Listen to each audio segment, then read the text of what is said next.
Hey friends, I'm Aaron Ciotti. Everybody calls me Ciotti. Welcome to the show. It's Monday night. We're going to dive down the 2S rabbit hole. And this is the same Specter AIO that shat the bed. I'm going to put 2S through it, and hopefully it catches on fire. I assume that it won't work, but I don't know. I'll hook a BT 3.0 up to it. We'll plug motors into it. I'm not even going to bother like plugging a camera or anything else into it. We're just going to put it into Betaflight and try to spin the motors up. And I have a feeling that that one motor will just twitch like the two previous of these did right out of the box.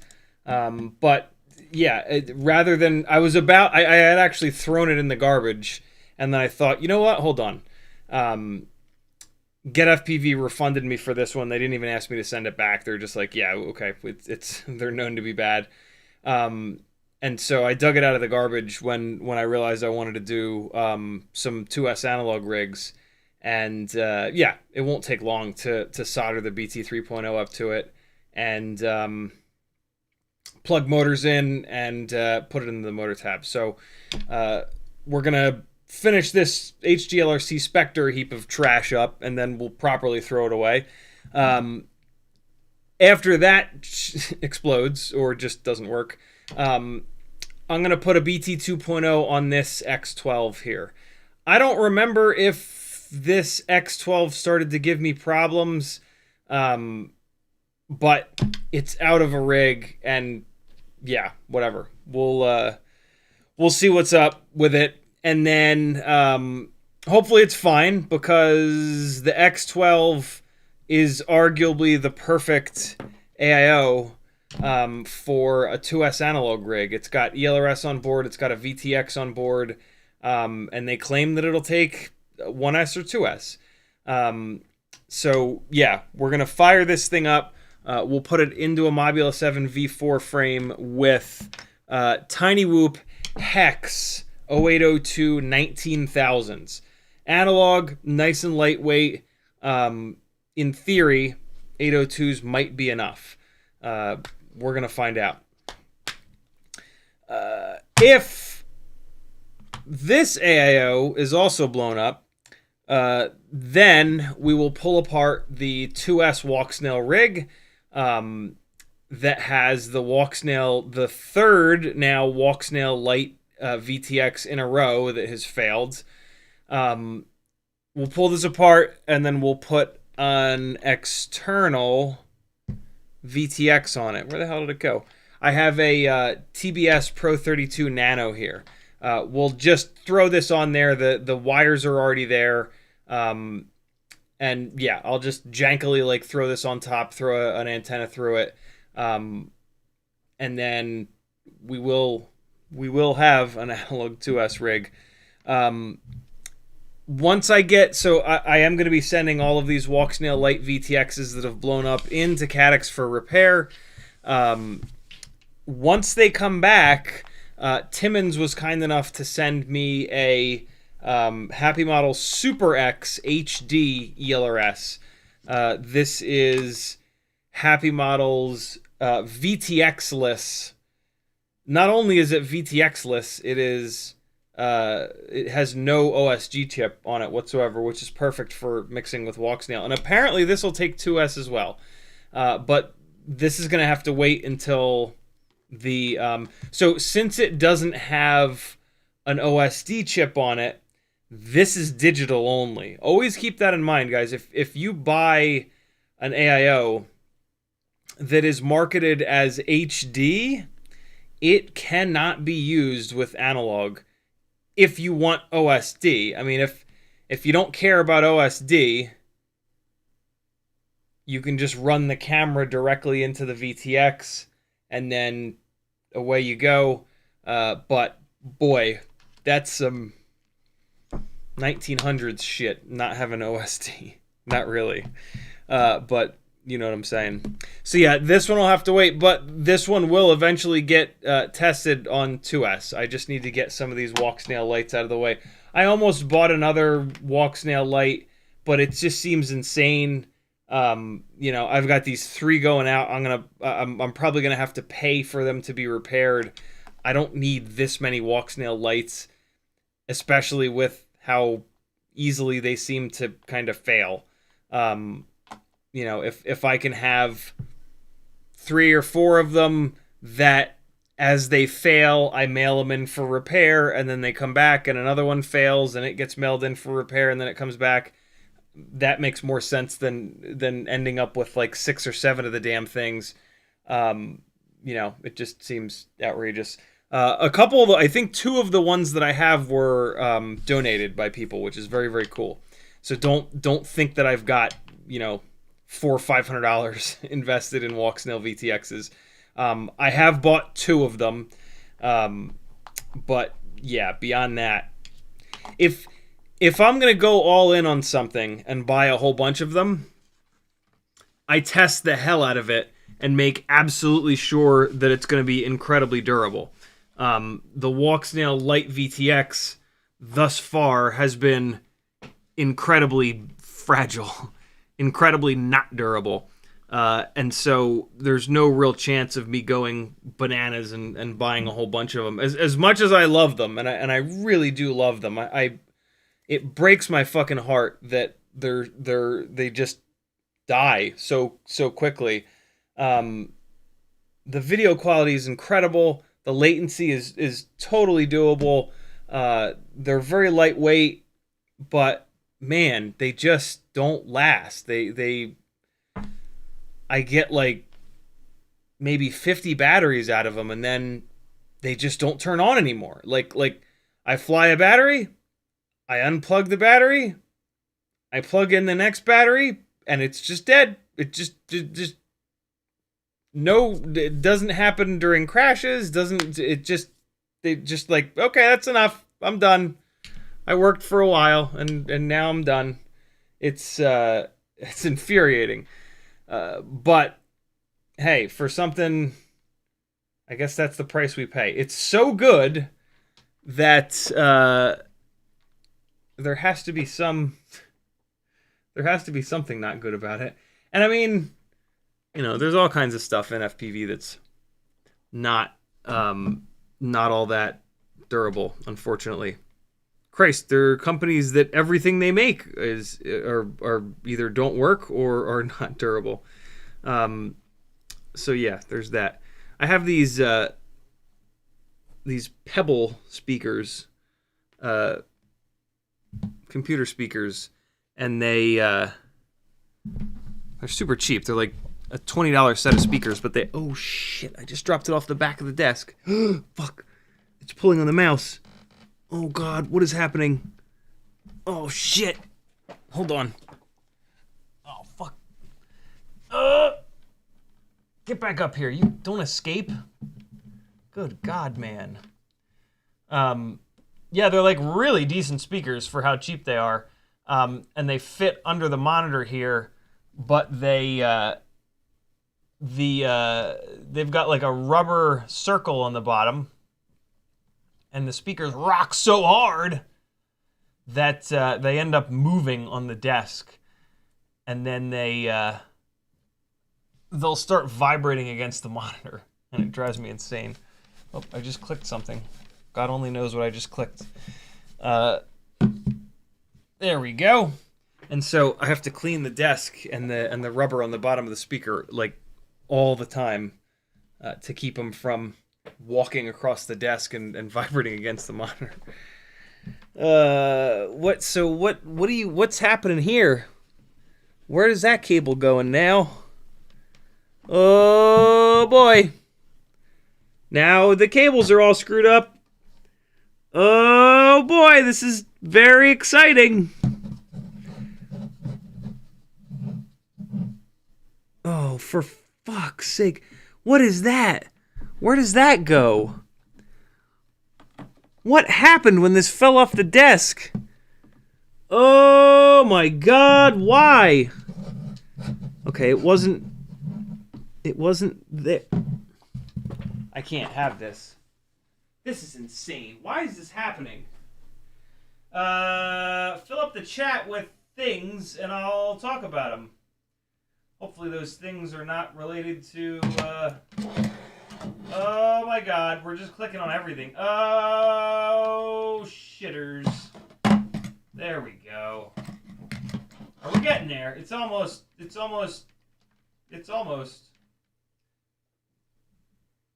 Okay. Hopefully I didn't accidentally click stop streaming. Nah, we're good. Sorry, guys. Oh, Jesus. Something else just happened. Can't you? Got it. I got it. We're good.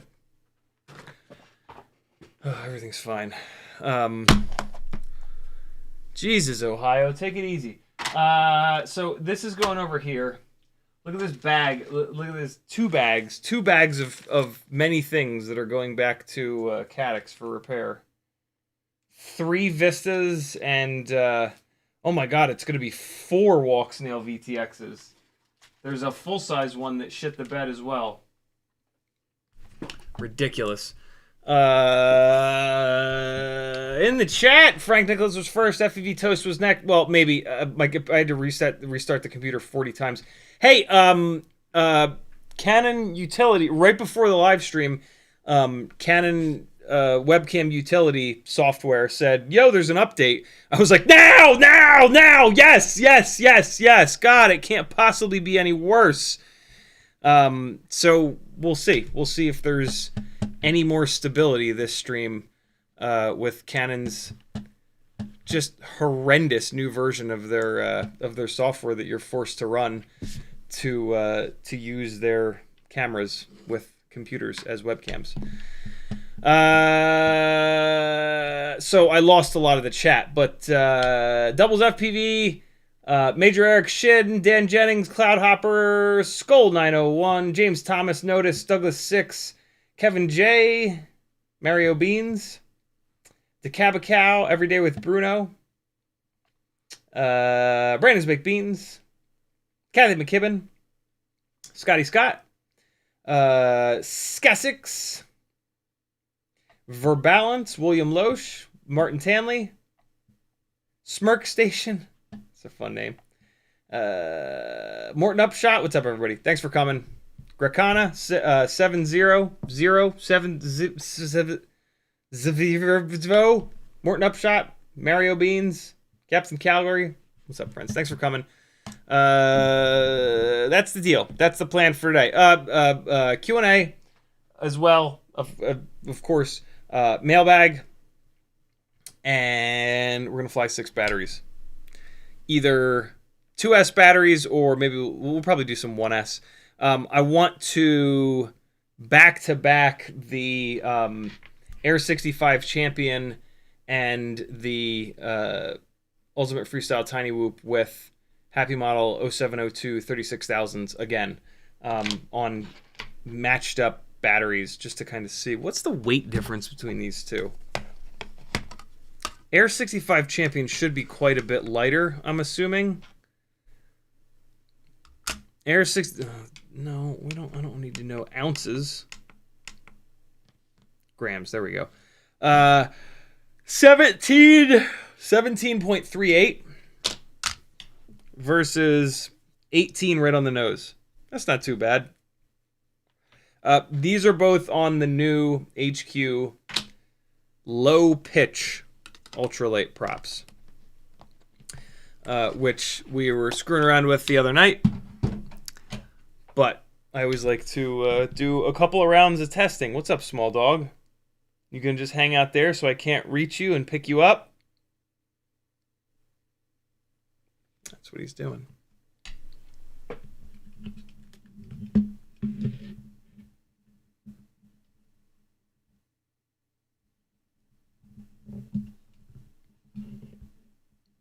Oh, for fuck's sake.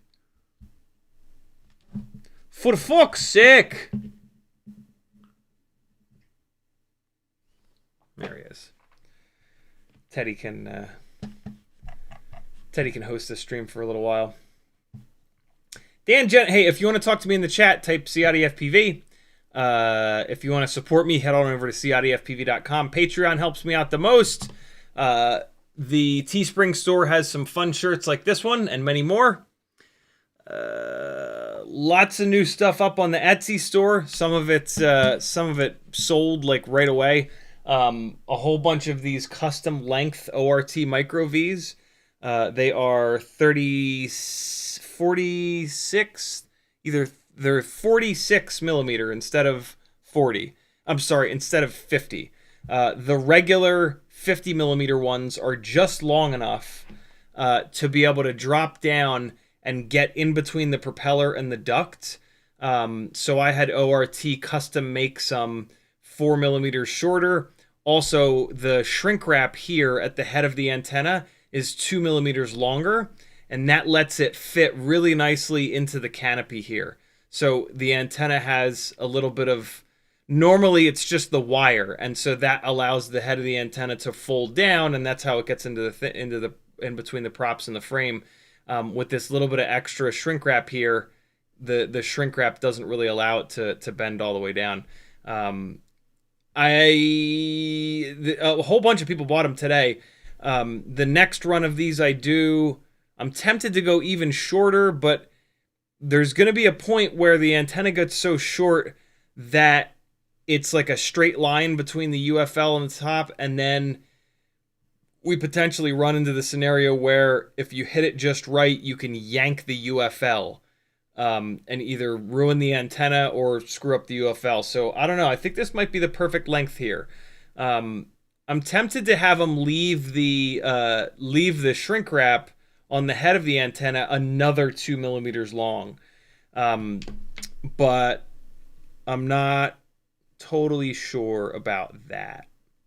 I think I'm going to have him do one like that on this next one and on this next run, and then I will wait a second. I'm getting wicked deja vu. Didn't I ask him to do one a little bit different? There might be one in here that's already set up that way that I can test. Let me see. Nope, I did not ask him to do that. I was thinking about asking him to do it, but I decided not to. On the next order, I'm going to, though, for sure. What was that noise? It was an odd noise. There are 1mm drill bits. There are 1.5mm drill bits over on the Etsy store. Well, apparently the new software is just as shit as the old. Great job, Canon. Way to be the biggest group of assholes on Earth. Wow, what a piece of garbage. Oh my god, this is insane. This is insane, dude. Wow. What a bunch of morons.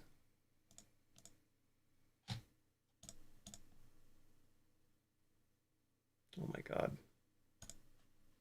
All right, well, business as usual. The stream's going to freeze multiple times, and then I'll have to do that over and over and over again. I can't afford to buy another half-decent camera to use, so this is just the way that it's going to be.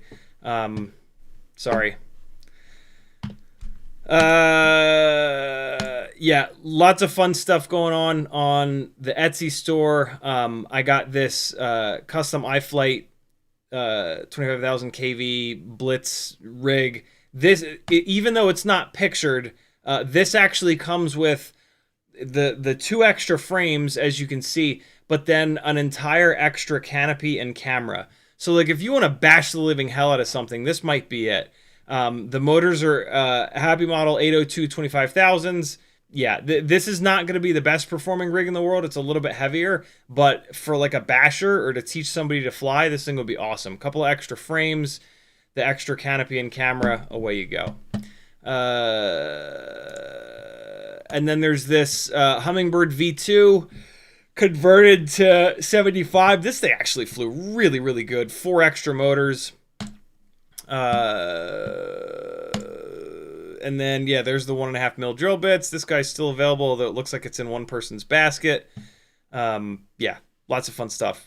More stuff coming. There's the 0.99mm drill bits. I very lazily used the same picture for the 1.5s. Yeah, lots of fun stuff. Look at these, yo. Prop pouches. What are you putting your propellers in? Are you putting them in a bag that looks like a Burger King sack? You should be. It's this cool, like, I don't know, Mylar-ish material. You can put a whole bunch of 5-inch props in here. This is a pretty big bag. It's good stuff, man. I got fun stuff on the Etsy store. Treat yourself to a Black Friday madness. I don't know. Do whatever you want. Dan Jennings tagged me and said, I'm curious your thoughts on 75 versus 82 for 2S outdoor freestyle. I swapped my Flyland 75 Walksnail gear onto a FL85 chassis. FL85.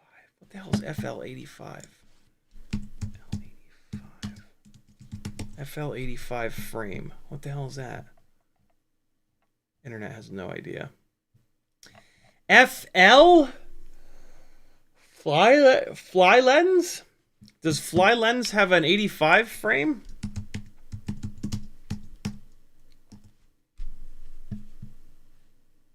Is it this? Should you put it into one of these? I actually have one of these frame kits from Rampage. I've been kind of meaning to do a build, but it's not super high priority. I've heard that these fly really good, actually. It's really set up for digital. It's got this big old like sack in the middle of the bottom here, which is a part of the reason that I haven't built it, because like I don't know what to do. I mean, I guess I could put drop a Vista in there, but I don't actually think I have an extra Vista. I do want to build it though. It's interesting. This is the 85mm frame that really has the least airflow obstruction, which is one of the things I really like about it. All the other 85mm frames like this block tons of thrust up in the front. And I mean, this does, you can kind of see it here, Like it's got this nonsense going on, then of course these arms, but most of the other frames have like another cross brace here, and it's like it's all thick and it's just insane. So yeah, I'm gonna build one of these days. The answer to your question is that 2S on 75 millimeter rigs has gobs of power, and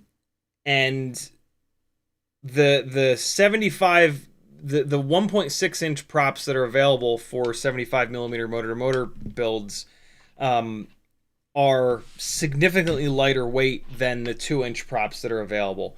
So I'm sticking with 75 for the time being. I am going to go down the 2S hole at some point, but I want to spend some more time with 75s because the runtime is fine, the power is good, and they're going to be significantly lighter, in the same way that 65s are significantly lighter than 75s.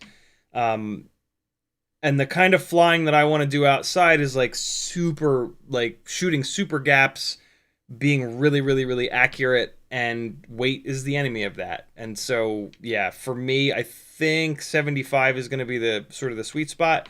You know, the only real reason to go up is if we can't get enough power and we can't get enough runtime.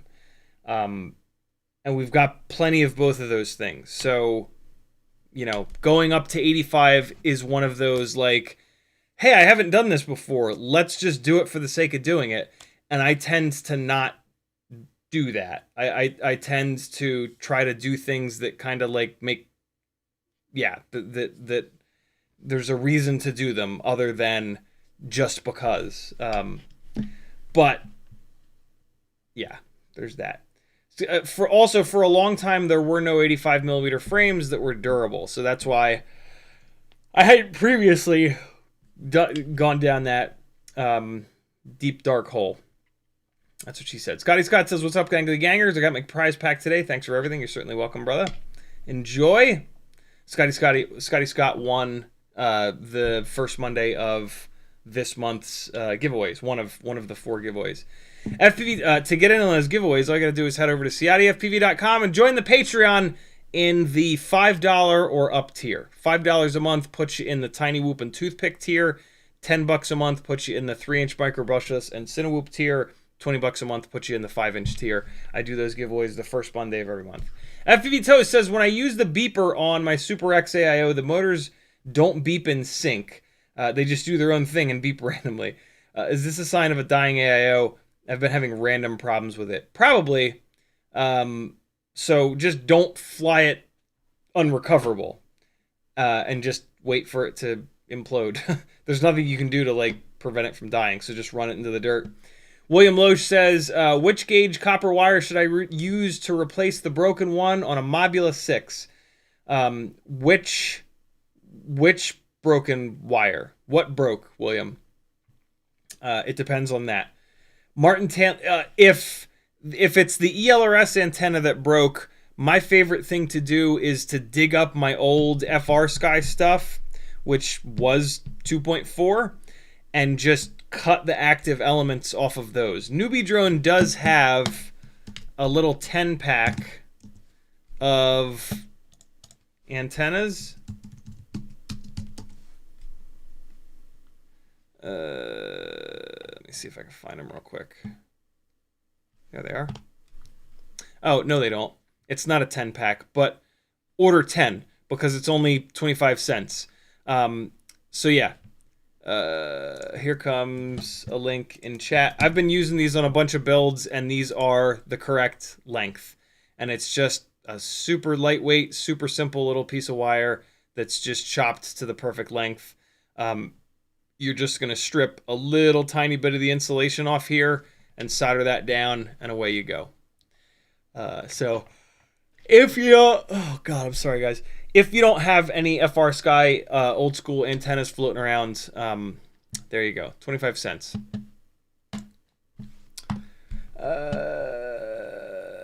Martin Tanley says, is Walksnail comparable to DJI if I wanted to do 2 to 3 inch cinematic flying?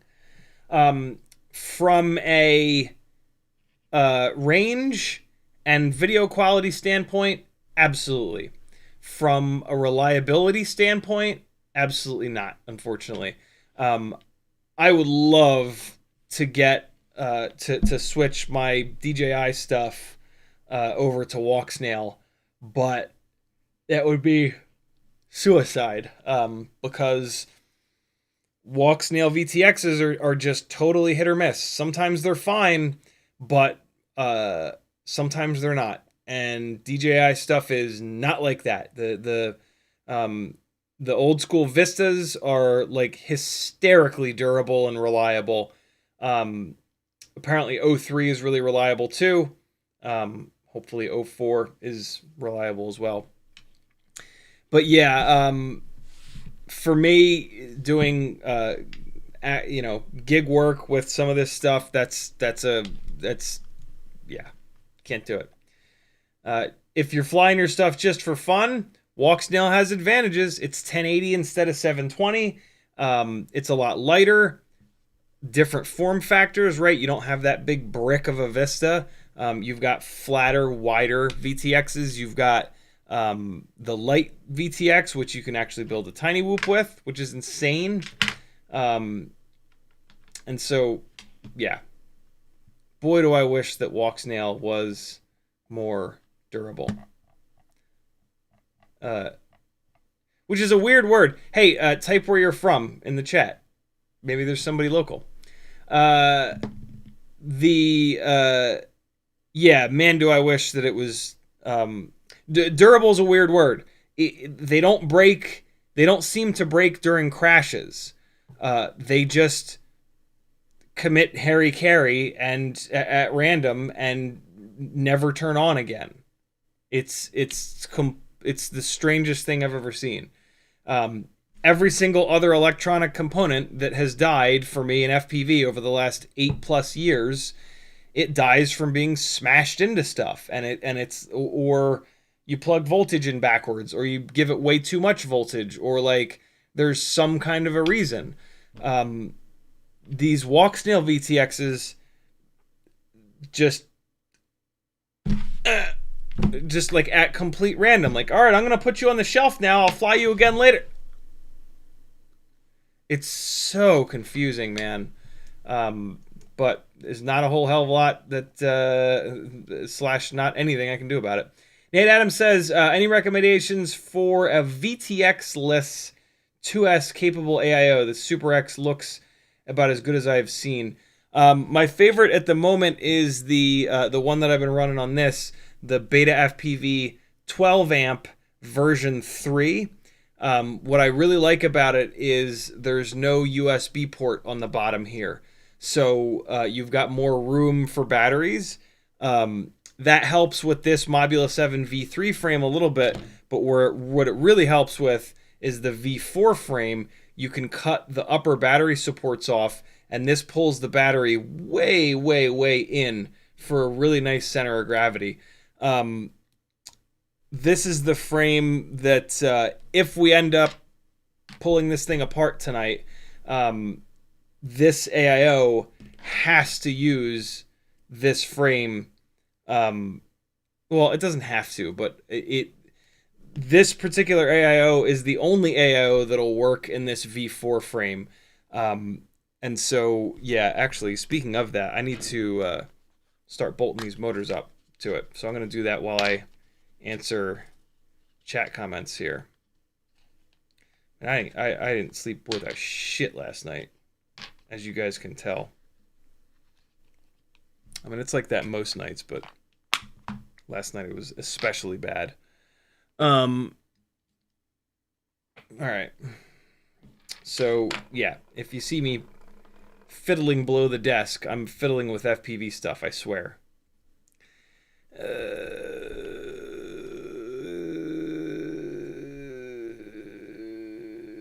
Kevin J, just another Kevin FPV, says, I have a spare Vista and was looking for a good ducted quad that'll fit a Vista and is 2-inch to 3.5-inch. I mean, that is a gigantic range of sizes.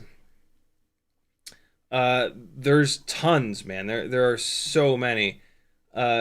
You mentioned ducted, though.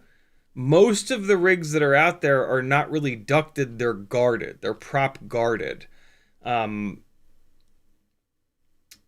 and so if you're looking for like a properly ducted rig between 2-inch and 3.5-inch, I would say go in the middle and do a 3-inch build with the Cinesplore 2 frame.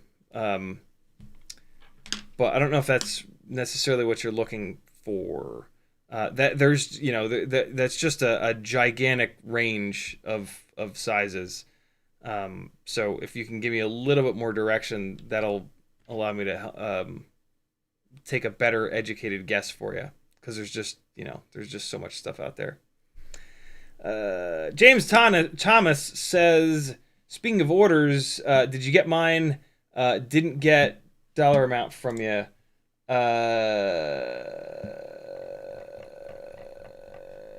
I emailed you back at 4:22 p.m., almost the weed number. $40 total for what you're looking for. Let me know. I got some of it sitting right here. I started to put. I was packing up other orders earlier, and I started to put yours aside as I was going through other stuff. There's about 10 envelopes going out in the mail this afternoon. Well, no, they'll go out tomorrow. All the Etsy orders have been completed. Even, I was waiting. I thought I might need to wait for magnets on the one order, but I actually didn't need to. So that one order should be good to go now, I think. But yeah, if you ordered something from me from Etsy, it's on the way. I did them today. I spent hours packing stuff up today. Thank you, guys. Very, very cool of you. Orders, Mick Bucas. Yep, I found a magnet, so this order is complete. Does not have tracking because stamp. And then, what am I waiting for on this one? Waiting for something. Weebleed actually ordered a custom V3 Hummingbird. What am I waiting for on this? Why did I not? Oh, I did print it out. I have to print somebody else's order out. Somebody order something for my Etsy store that's big. That I'll have to print a physical label. When you guys just order like an drill bit, I just put it in like a legal envelope. I put some extra stuff in there to make sure it's not just floating around in there, and I put it in a little plastic baggie. But I actually just use like a stamp for that. When you guys order something bigger, I print it out, and they're 2 up on the sheet, and the shipping labels are shockingly expensive. So yeah, I've got Zotex label printed, but it's 1 up on that sheet. So I gotta. And I think I shipped all the giveaway stuff out too. I almost always have like at least one thing floating around that I need to ship out, but at the moment I don't, which is a really good thing. I've been it's been a horrible couple of weeks, and it really just killed my ability to function. And I got really behind on a lot of stuff, but I don't know. I've just my nervous system has finally kind of chilled out a little bit, and I've just kind of decided that with however much time we have left before it all goes to hell, I'm gonna do my best to have as much fun as I can and be as happy as I can. So that, yeah, I don't regret like having wasted the last X number of months before it all came crashing down. So yeah, feels weird, but it kind of is what it is.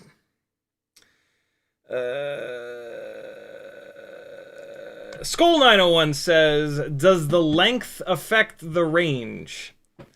Does the length of what affect the range?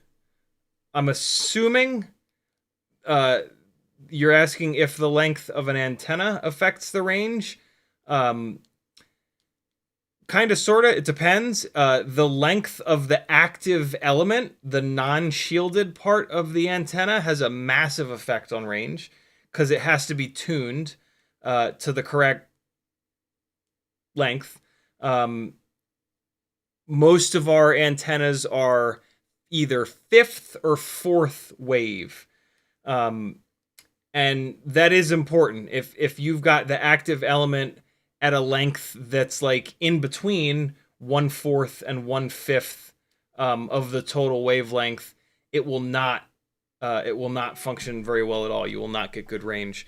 The total length of the antenna does not really have much of an effect on the range, as long as you've got the active element up far away from carbon fiber and any PCBs. And so, yeah, there's a little bit of nuance to that question, but it's there. So yeah, typically antenna length does affect range, but the full answer is it depends on if you're referencing the active element at the end versus the total length. The part of the antenna has two parts: the shielded area that does not emit anything, and then the active element that does all the emission. Sometimes they also have a ground plane on them, but yeah, we're not diving that deep on this one. Grakana says you're about to say Etsy store. I did not know you had such a thing. Yeah, it's linked over on CiottiFPV.com. There's all kinds of cool stuff up there, up on there. Neoflow says, what's the best bet for a 1S or 2S HD whoop for freestyle? I have the Pavo, but we all know it's not the best. I mean, it's just not a freestyle rig. It's a cinematic rig. It's actually a really good cinematic rig, but it's not built to be a freestyle rig. It depends on what you mean by HD, right? There's 03, there's old school DJI, there's Walksnail, there's HD0. 03 and old school DJI, they're just too heavy. They're too big, they're too heavy. You're not going to have a freestyle Tinywhoop with those. It just doesn't exist. Walksnail and HD0 are much more realistic. I have a ton of content on my channel here on YouTube surrounding my 2S freestyle Walksnail build, and that would pretty much be where you would want to go. So on anybody's channel here, there's a little tiny magnifying glass here. If you click that, you can search on just that person's channel. So if you search for 2S Walksnail, you're going to find a whole bunch of live streams with all of the different motors I've tested, all the different frames I've tested, the actual build itself, lots of flight footage, all kinds of really good stuff. So yeah, you've got like rebuilding the 2S Walksnail 75 rig again.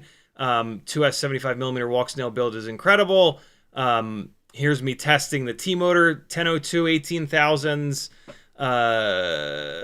There should be, yeah, here you go. Here's me testing the RC and Power 1002 19,000s. So lots and lots and lots of stuff.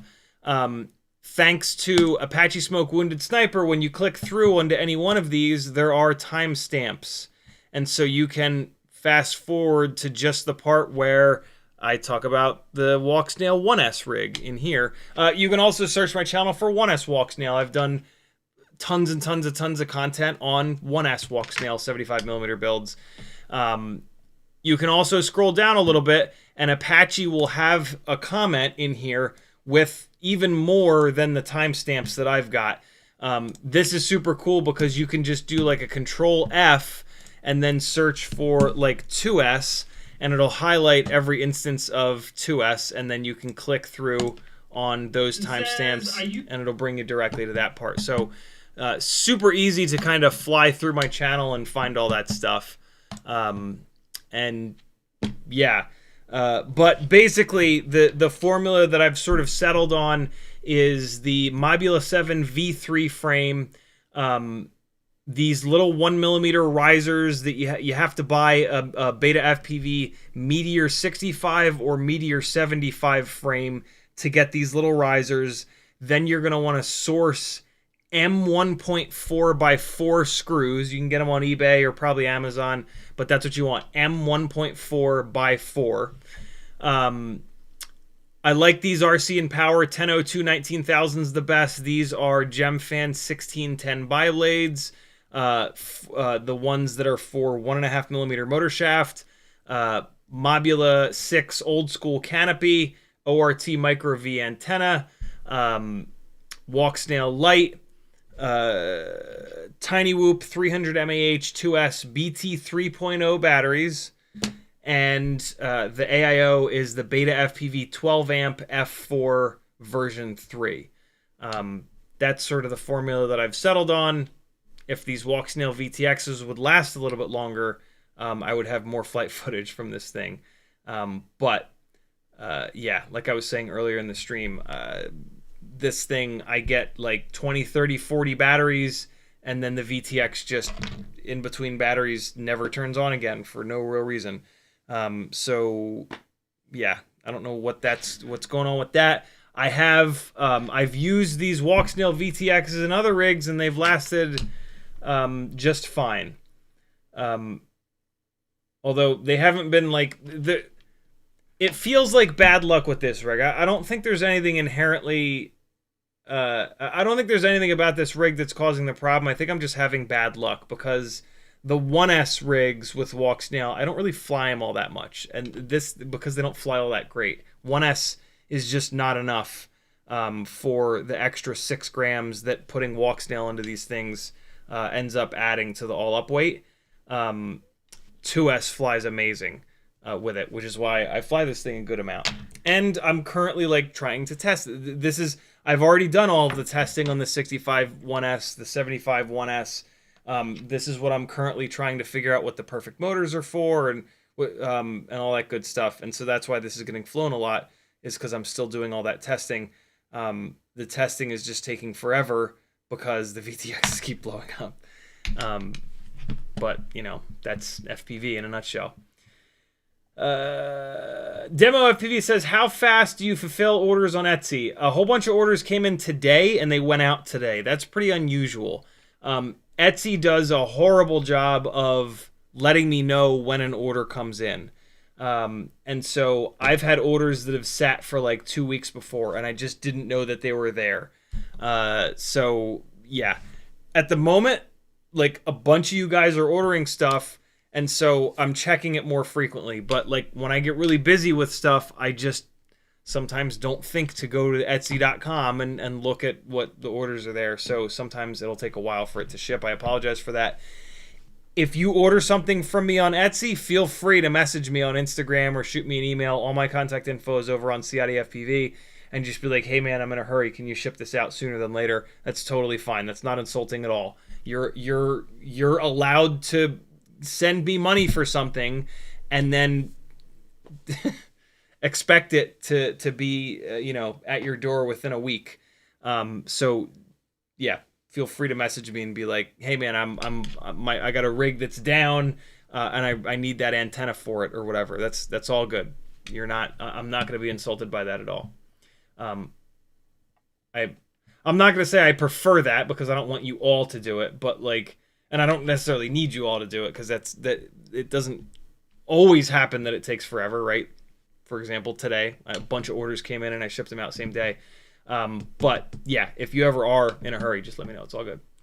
The End of the Terrible says, hello, Gangly Ones. Hair is looking fantastic. Thank you, brother. It's soaking wet.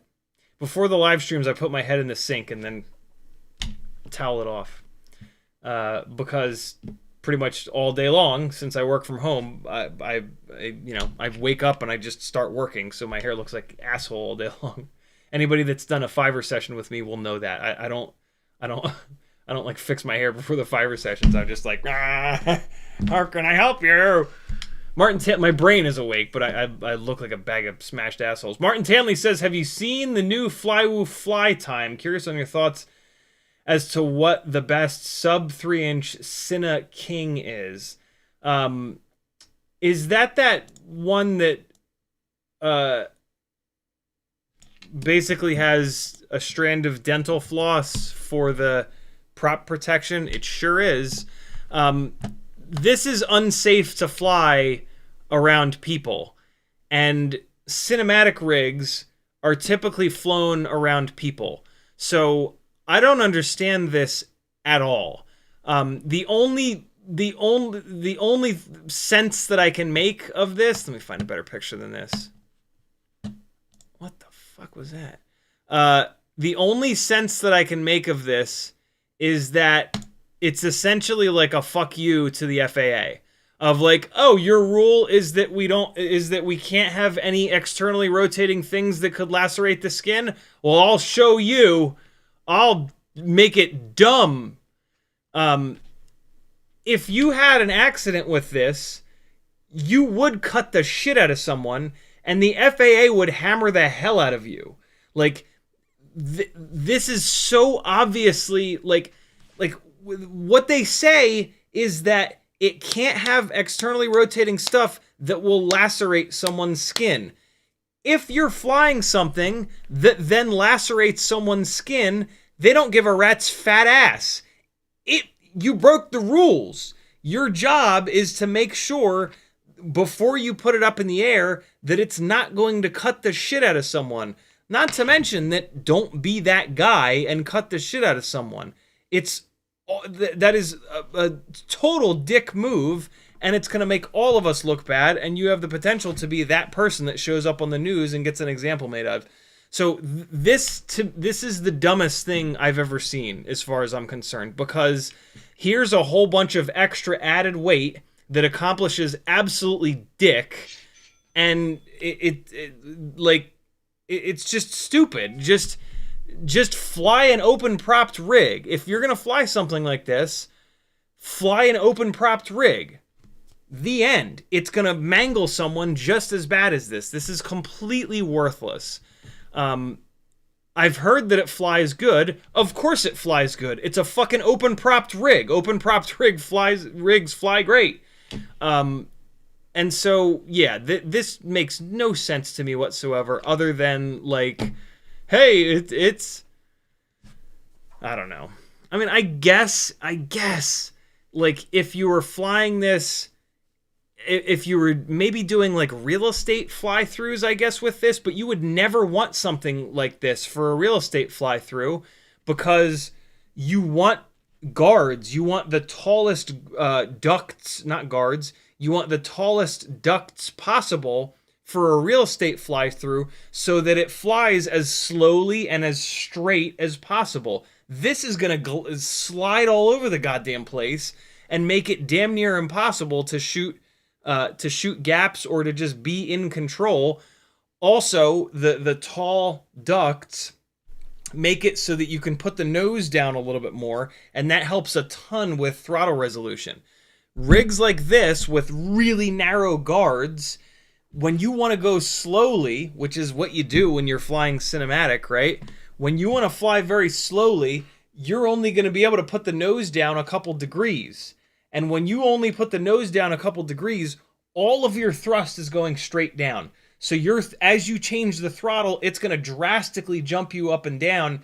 So throttle control is going to be a nightmare, and that's going to make your footage look like ass because you're going to be bouncing all over the place like an 8-year-old, but like a pilot that's been flying for 8 minutes. A proper cinewhoop with big, tall ducts is what you want for cinematic flying, unless it's windy. But then, I mean, if you were to fly something like this in the wind, you're going to have all those same problems. This is just dumb. Like, this new obsession with having, like, prop-guarded rigs where the prop guards won't do shit is just insane. It's just the dumbest thing ever. And like, everybody goes out and flies them freestyle and goes like, wow, this flies so much better. And it's like, what are you doing? Why? You're going to go rail it around freestyle with prop guards on it? What's the fucking point? What's that going to do? It's an extra thing to explode when you crash it. It's not going to, it doesn't accomplish anything. It's so like it's been getting worse and worse and worse, and this is just like a meme version of it. Like this is like some yeah. I just I just don't get it, man. I just don't get it. I mean, maybe this piece of dental floss will like hold the blade of grass out of the way that would have blocked the motor and made it not take off. But this isn't going to take off ever because it's a pusher and the propellers are a millimeter off the ground. So if you crash this thing, you're never going to be able to take it back off. And so it I just don't get it, man. I do get it. I do absolutely get it. This is a perfect example of the manufacturers not caring or having anybody that actually flies that works with them, and they're just making shit to get your money. They are just making this to take your money. They don't care how it flies. They don't care if you're going to like it or not. They just want more of your money. So they're going to continue to do dumb shit like this to take more and more and more of your money. Your job is to seek out people that have functioning human brains and have tested a lot of this stuff to know that this is the dumbest idea ever.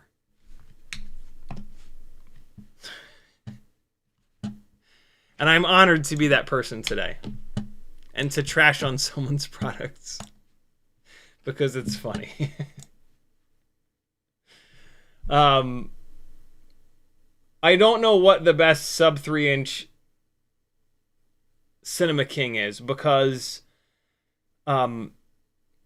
cinema flying, I don't fly those rigs very much. I just don't. The Pavo 20 seems to be pretty good. I've heard that the Flywoo fly lens is pretty good, but again, it's barely a prop guard. You could argue that down at like 2 inches, 2.5 inches, it's you just need a little bit of a prop guard because it doesn't have that much power. But when you go to 2S or 3S, it's got plenty of power to really mess somebody up, or God forbid, get tangled up in somebody's hair and rip chunks of their hair out of their scalp. Like that is going to be a bloody mess. I have 2 scars on my right hand from 3-inch rigs, one 3S and one 4S 3-inch rigs that could have been way worse. The whole everything is completely safe thing, that is 1S only. As soon as you get to 2S, you can cut somebody really bad. And if you cut them in their face, like that is a big ass problem for you. So yeah, I don't know, man. I don't play that game. What I do know is that there aren't many, if any, 2-inch or 2.5-inch rigs that I've seen in recent history that have enough propeller protection that I would feel even remotely safe flying them. The only ones are like older school, and they're basically what I fly for to chase the cyclists in Criterium Cup and the other stuff. This is the QAV Pro, and then I've also got I actually flew this today. AIOs Cine 2.5.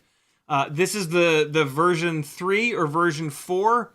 I would not recommend that you get the new version 5 because Rosser has drank the Kool-Aid of all the other manufacturers, and he's taken this nice safe setup here where you've got enough of a guard above and below the propeller to actually protect someone from getting mangled, and he's gone to just a single piece of carbon fiber that is going to just go through someone's forehead into their skull.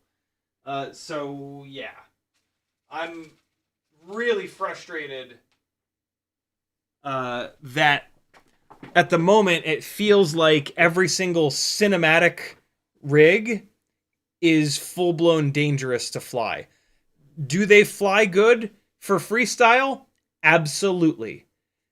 Are they gonna protect somebody from getting hurt in a cinematic setting, which is what they're designed for? Fuck no.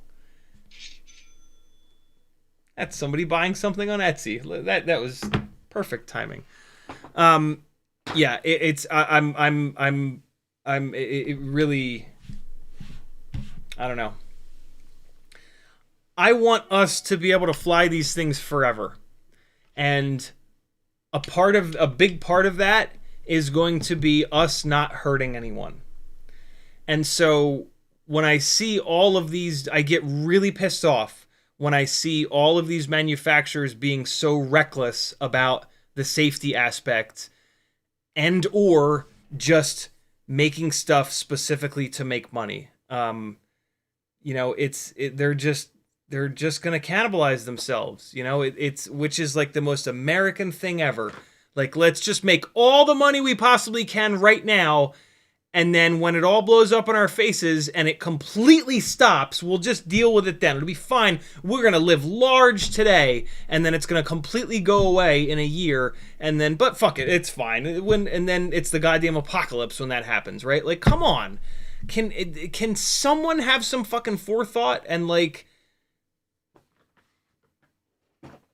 America! Fuck no!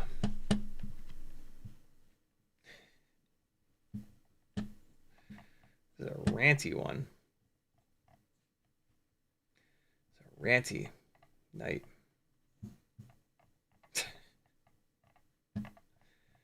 These are just my opinions. I'm just one person. But I don't know. It seems pretty, like, you can just look at these rigs and tell if they're safe or not, right? Like, come on. 7-0 says DJI is coming. What's that mean? Stuff with Caleb says, looking to build 2S Walksnail 75. Do you have a parts list to share for yours? I do not, but I have all those live streams, and like 10 minutes ago I went over all the parts. Nate Adams says, sodium free on Discord. Speaking of mail, did the package with the TBS chip show up?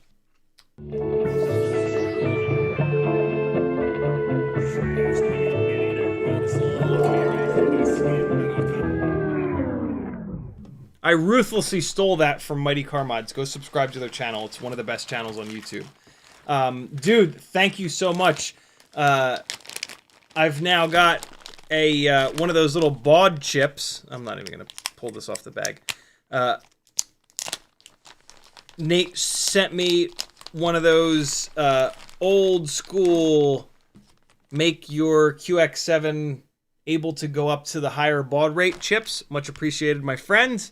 And then he said, I got a bunch of stuff that I was meaning to sell, but I'm too lazy, and I'm just gonna send you for the giveaways, which is super awesome, dude. Thank you so much. A whole bunch of you guys have done that. Man, I love when you guys are lazy. And I believe me, I get it. Listing all this stuff on Etsy has taken me forever because it's super time consuming. And the fact that you're willing to sacrifice dealing with people on Facebook Marketplace to support your buddy Ciotti is very, very cool, and I really do appreciate it, friends. We've got a... Oh, look at that. TBS Tracer 69. I've always kind of wanted to... Oh, and this is one of the white ones, too. Does that mean that it has Immersion RC on it? No. No. TBS wouldn't do that. They made them in white. I've been actually very curious about the TBS 69 is a sex toy. All right, next up in the bag, we've got it is a VTX and receiver all in one. The only problem is I don't have tracer, so this will probably make its way into a giveaway. But Didn't they make... They made one of these in analog. I think I have one. I do. I'm going to put it in that racing build that I'm never going to finish. But yeah, it's interesting. I don't know. Ooh, these are those little plug headers that this is like JST 0.8, I think it is. Those are super handy to have. Some Immortal L, that we call these? Yeah, Immortal L antennas, very cool. Some of these motor protection jibbo jabbos, arm protector thingies. GEP-RC, what are you? PT? What is that? GEP-RC PT. This kind of looks cool. I'm going to put this together when I'm hanging out on the couch later. GEP-PT. What does PT stand for? What else we got here? Betaflight, pink micro light canopy. That's actually pretty cool. This is the canopy that works with the Walksnail light. This is actually slick. Thank you. I'm probably going to use that. Some of the 4-blade Gemfan 1609 propellers. Oh, look at that. Old school Rotor Riot lanyard. It's been a while since I saw one of these black and white ones. That's slick. Newbie Drone goggle strap. Goober canopy from Newbie Drone. And the 3-blade 1635 Gemfan propellers. Very cool, man. Some very, very fun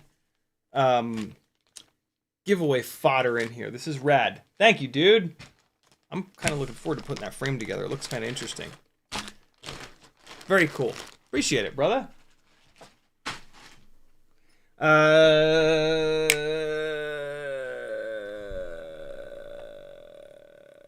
James Thomas says, sorry, bro, it was in the spam box. PayPal sent.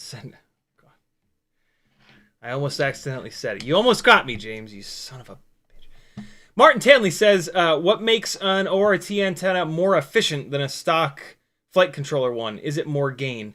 Not really. It's lighter and it's more durable. It's printed onto a PCB, so like, how are you ever going to destroy this? The regular whip antennas, just imagine this has that big bulbous ground plane on it here. When this active element starts getting beat up, it especially if you manage to chop it down a little bit, it's going to become it's going to go out of tune, and it's going to really start to work horribly. So yeah, the ORT Microvee is just a super durable, short, lightweight antenna that has the specific 120-degree angle here for the ground plane, and it's just awesome. And they're a lot cheaper than the circular polarized antennas.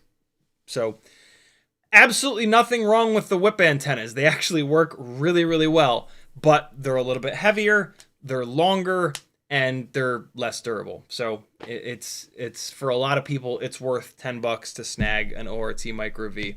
And then you have an aftermarket antenna. Look, here's another thing, is that when you put one of these antennas on, you're like, yeah, that's right. I got an aftermarket antenna, bitch. Look at your little... Look at your little wussy whip antenna. What are you, some kind of a pleb? Get you an aftermarket antenna if you want to play with the big boys. That's like 80% of the reason. The stock whip antennas are completely fine. But, you know, myself and thousands of other people in FPV just can't leave anything alone. And, like, you know, being able to upgrade a part of your rig for only $10, that's pretty good, you know? The only cheaper way to upgrade your rig is to put different propellers on it. And, you know, you probably already have different propellers, so God forbid you leave it alone and just fly it. And I'm as guilty as anybody. This is me trashing on myself just as much as everyone else. Major Eric Shin says, my 2S transmitter pack says one cell is 3.6 and the other is 4.06. Is my battery dead? More than likely, yeah, unfortunately. When individual cells get that different in voltage, what that usually means is that one cell that's lower in voltage has shit the bed. When that happens, a lot of times your charger, the chargers are programmed to kind of understand that, and they will not charge that battery up. If you're brave enough, and if you have a balance board, especially a balance board with, what are they called? Joshua Bardwell's balance board, for example, has these little bastards on it. That's the technical term for them. Bastards. Polyfuses, that's it. If you have a balance board with these little bastards, these are the polyfuses. What you can do is plug in a fully charged 2S battery, and then plug in that 2S battery that's got the cells that are drastically off. And what those polyfuses will do is they'll clamp down to 1 amp. And they will pass 1 amp from the fully charged battery into that jacked up battery. Keep in mind that one of the cells in that perfectly good battery is about to get hammered. And so you're going to make that good battery out of whack, but it's going to be half as much out of whack. So you're at 3.6 and let's just say 4.0. So if you do this, it's going to go to like both batteries are going to go to like 3.8 and 4.0, which the charger will probably balance that out. It will probably not say like abnormal cell voltage. If you plug that battery into your charger now, 3.6, 4.06, it's going to say abnormal voltage because it thinks that battery is about to catch on fire and it doesn't want you to burn your house down. Speaking of, if you can afford to replace that battery, get rid of that battery. Get it out of your house. Discharge it, but get it out of your life as soon as possible because it's even if you, so what I call it is jump starting it. You plug another battery in, you let the balance board flow some energy to that cell, and then you charge them both all the way up. You can jump start that battery. That 3.6 volt cell is probably hurt, and it will always be hurt if it's hurt. So that battery will never be the same again. It's a transmitter battery though, so like who cares really? It's never gonna have to output a lot of voltage, and so like that's the safest. If you're going to keep a battery that has a cell that's hurt, a goggle battery, although a goggle battery is next to your head, so it's a little bit less safe, a transmitter battery, that's kind of the safest spot to put a suspect battery. So yeah, there you go. Hopefully I didn't confuse you more than I helped, but that's what's going on. That battery is probably dead. In fairness though, I've jump-started plenty of batteries back to life, and yeah. Off-axis says pusher for no reason. What's that mean? Off-axis, what else have you said? It should be an X8. I don't know what that means. Pusher for no reason. Born Upshot says that rig is like the bumpers on a Plymouth Prowler. They're a technicality. Nice. I love that there's people as old as me that remember the Plymouth Prowler. What a heap of shit. Yo, when I was a kid, all I wanted was a Plymouth Prowler. When I got into cars, I was just like, I've never felt so dumb before. Like, that's what I wanted? Like, what an idiot I was. God, what a pile of ass. You don't see them I mean, that's the case for most Dodges and Plymouths and whatnot from the 80s, but still, you don't see those anywhere anymore. Off-Axis says, it's so you can hang it in the tree. There you go, yeah. Yeah, put prop guards on your rig. They'll get caught in trees much easier, and then you'll have to buy more from us. That's what it is. Flywoo's onto something there. Put fucking loops of everything on it. Everybody will buy them. You'll get near a tree, and they're gonna build something into the goddamn flight controller that's like tree sensing, and it rolls it into the tree and hammers the throttle. Jeez. Denzel the Terrible says, also CiottiFPV, something for cinematic work should not be flashy purple and gold. Yeah, there's a reason that cameras are black. Yeah, for sure. Having a brightly colored camera on set will get you looked at like an asshole, rightfully so. Especially if it's a fucking drone, because, like, yeah, there's going to be static cameras pointed at the subject while you're flying, and if you're this big bright asshole in the background, they're not going to be able to use any of that footage, and they're certainly not going to bring your ass on set again. YouTube just did the thing again, scrolling back up. Nate Adams says, yes, analog VTX and tracer receiver. Very cool. Yeah, that's going to be going into the giveaways, because I don't have tracer. Metanertsian says, Happy Model makes a combined ELRS VTX called the Fujon. They're relatively cheap on AliExpress. They do indeed. I refused to buy them because they named it the Fujon. And no. Put your head down on the desk. Put your big head down on the desk. Major Eric, thank you for the super chat, my friend. Who knows? Does anybody know what that's from? I'll be very impressed if anybody knows what that's from. It's from a thing, and if you're my age or older than me, it was a thing that was in your life. Metal Dirtson said, no, we got that. Levster says, on the Microvee, I get much better range and penetration. Thanks for the tip. Amazing. Yeah, I everything that I've put a Microvee on gets really good range. Is it better than a whip antenna that I haven't removed the ground plane from? I don't know, because I've removed the ground plane from damn near all of my whip antennas to make them 0.2 grams.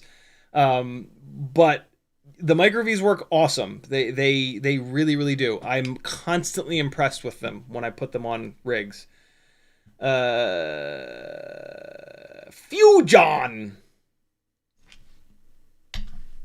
What are you doing, Happy Model?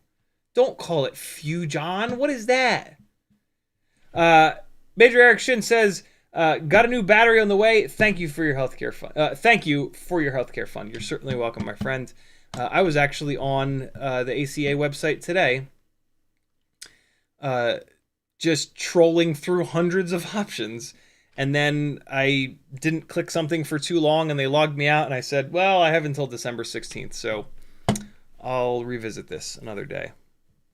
I was also waiting for... I need Maggie to look up what Sage's testosterone costs, because it's looking like the merry band of assholes that are coming in January are going to really just target trans folks for absolutely no reason whatsoever. And he will probably not be able to get testosterone anymore, which is absolutely insane. And so hopefully I'll be able to get a prescription for it and then give it to him. And so I got to try to find a plan that I'm not going to get hammered on it, because it can be kind of expensive.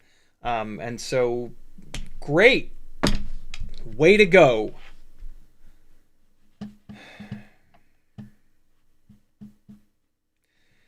All right, caught up on chat. Mario Bean says, is this stream ever going to start? It started an hour and 25 minutes ago. All of my live streams lead with Q&A. Q&A is the most help that I can possibly give my audience. Specific questions that you guys have If one of you has a question, 10 of you have that same question. So the most value that I can possibly give you guys is to front load all of these live streams with the Q&A. You know, the topics and the thumbnails and all that stuff, you know, these are like my personal projects. Some people will want to see me work on them, but yeah, Q&A is the most value that I can possibly give. This is, I assume, one of the reasons that I've actually been successful as a full-time FPV pilot. And so, yeah, that's why I kind of do it this way. Let's dive in. It's 2S time, yo. Let's blow up this HGLRC Specter AIO the rest of the way. Hold on. Oh, I was kind of wondering about that. Mary Bean says I had the stream pulled up before it started, and it never started until I just refreshed it. I was kind of wondering if maybe that's what had happened, but then I thought, like, nah, he's probably taking a dig at me, that son of a bitch. I'll show him. But I do like to. I have gotten that comment before of like, why do you just talk for an hour? Like, I want to see what's in the thumbnail. And it's like, well, you know. And, you know, there's new people that come and they can be confused, and that's okay.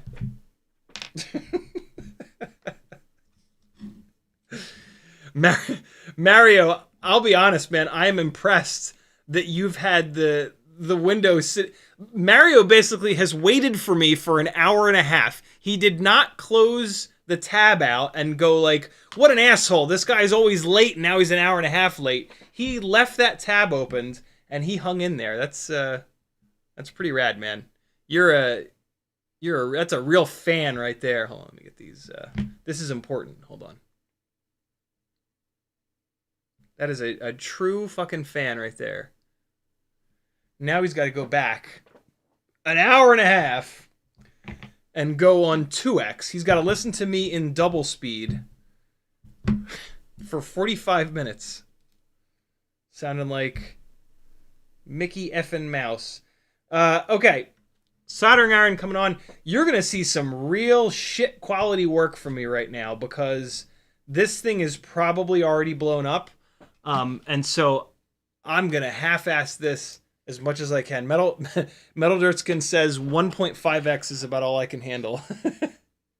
Yeah, you did miss a lot of ranting. I don't know, I'm angry sometimes. I'm an angry motherfucker. You guys don't know. Some of you know. King Dingling says, if you build an 85mm 2-inch, you should try the new Gemfan 2023S props. I have a few sets of those props. Those props are one of the only reasons that that I have any interest in trying a 2-inch rig out, because they look like they're nice and lightweight, and we have not had a half decent 2-inch prop in over 8 years. Like, 2-inch has been one of the most abused propeller sizes in terms of like just not having anything even remotely decent. Here we go. Super half-assed work because I'm 99% sure that this AIO is blown up anyway, mainly because it's from HGLRC, and for some reason everything that they make is awful. Certainly not everything, but it's a rant stream, so I'm just gonna, you know, really lean into sweeping generalizations. Say HGLRC sucks in chat if you've had a terrible experience with HGLRC products. Watch this. It's not just me, for the record. All right.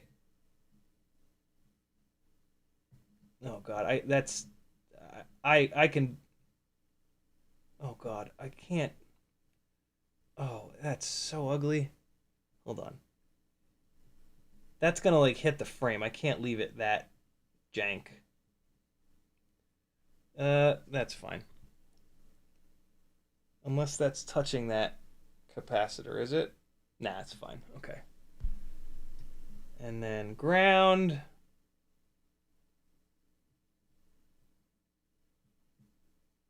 Now type HGLRC rules if you've had good experiences with HGLRC products. Oh god, that solder fumes went right into my brain.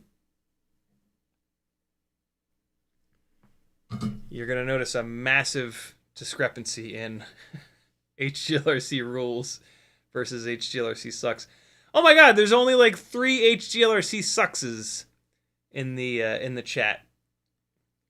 That's all right. They don't make a lot of products. A lot of people have never had the misfortune of buying something made by HGLRC. Or they've just heard me absolutely hammer the living hell out of them.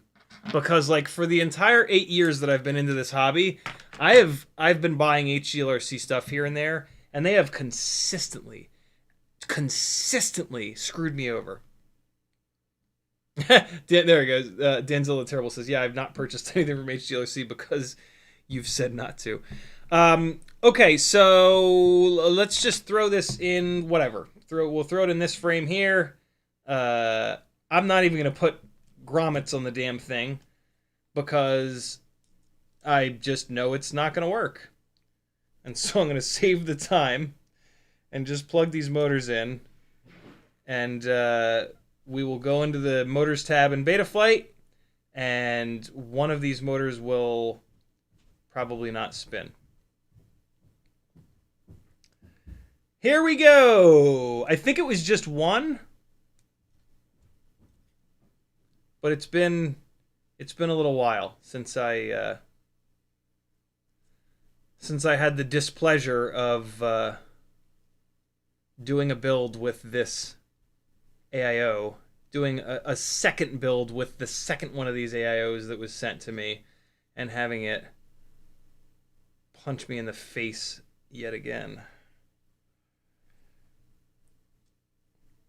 I was really excited, man. Like this, I really wish that this AIO would work, because it's 1 to 2S. I think it's 12 amp. It has ELRS on board. It has a VTX on board. Like, it ticks all the boxes, and then it doesn't work right out of the box. There we go. How exciting is this? Are you excited? No? Well, that's your problem, not mine. Grommetless. Maybe the key is you have to run it without grommets. Watch, it's going to work fine now. So help me God, if this works fine, I'm going to be thrilled. Because then I can just put a camera and a canopy on top, throw grommets in it, and I'll have a working 2S analog rig before the end of the live stream. Which is something that not one of you expected to happen. Be honest. Be honest. You!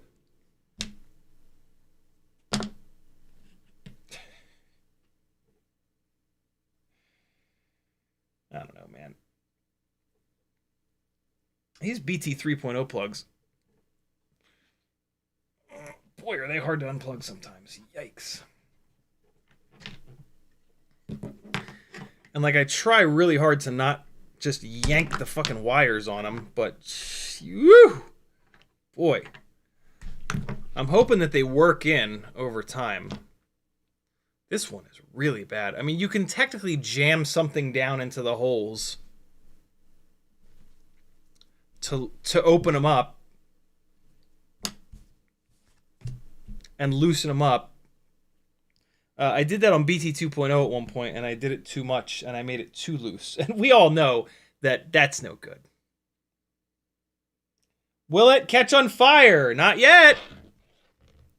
Hold on. It's going to power up the VTX, and there is no VTX antenna plugged in. And, like, I'm a jerk, but I'm not that much of a jerk. And there's a chance that this thing will magically work on 2X. Great. Yeah, like I said, I'd be thrilled if this worked. It won't, but I would love for it to. I've already done ESC configurator things. I went all the way down the hole filled with rabbits trying to get this thing to work on 1S, and it just refused. So let's just get this out of the way and confirm that this thing is broken. Motor 1 is fine. Motor 2 is fine. 3 is fine. Fuck you. You dirty rat bastard, you.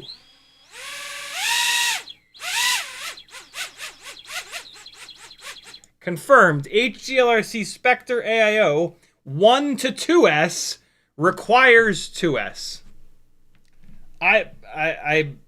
Okay, sure. Working analog 2S rig. Putting a camera on it. Here's what's going to happen now. I'm going to take the time to turn this into a working rig, and then it's going to just dick slap me in the face. Ready? Here it comes. I hope you're ready for it. Metal Dirtson says, the rule for holes, when in doubt, hog it out. Hog it out. Hog, as a verb, will never not make me laugh.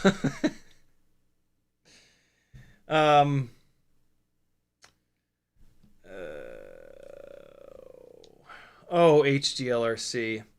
I mean, if these Specter AIOs really do work, but only on 2S, I mean, that's kind of okay, because the X12 is an oversized AIO, and so this would be a really good analog 2S 75 millimeter or even 85 millimeter AIO. That would be totally fine. These are 10 amp FETs, by the way. It says on there. What's the... Of course the camera has to be direct soldered. Why wouldn't the camera need to be direct soldered?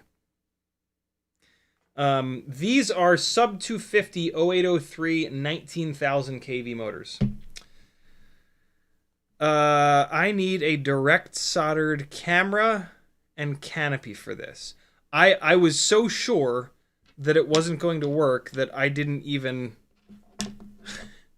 give any thought to to picking a camera and or a canopy.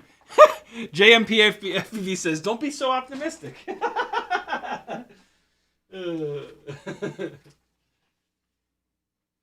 All right. I shall let the optimism flow through me. Oh, wait, no, that's the hate. Sorry, just kidding. Hey, look at that. There's a camera and canopy. And it's a bare wire camera. Holy hell.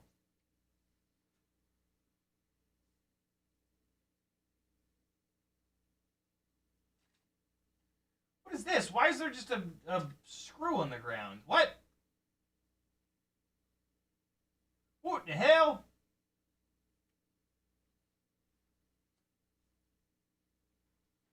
All right. That could have gone into my foot. That wouldn't have been fun.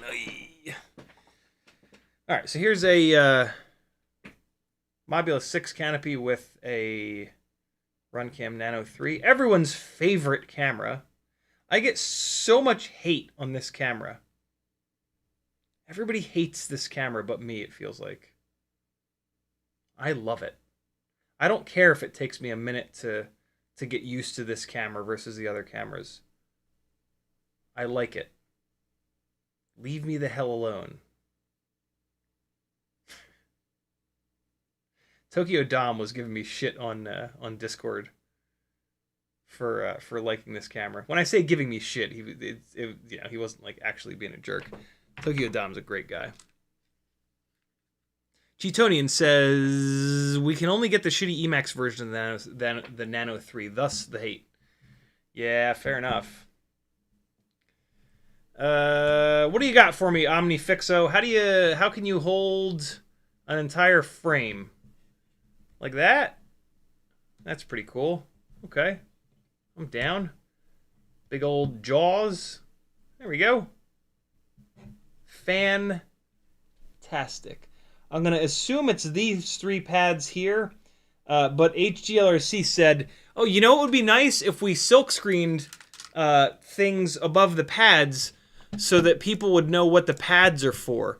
And then whoever's in charge over there, they said, "Yeah, but that would make FPV people's lives easier. We don't want to do that. We want to ruin their lives. Don't do that." And then they didn't. And so now we have to go onto websites and look for the wiring diagrams, which don't exist because everything sucks.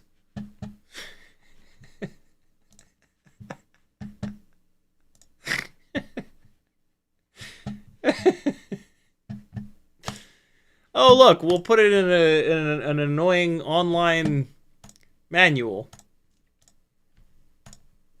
No, we won't.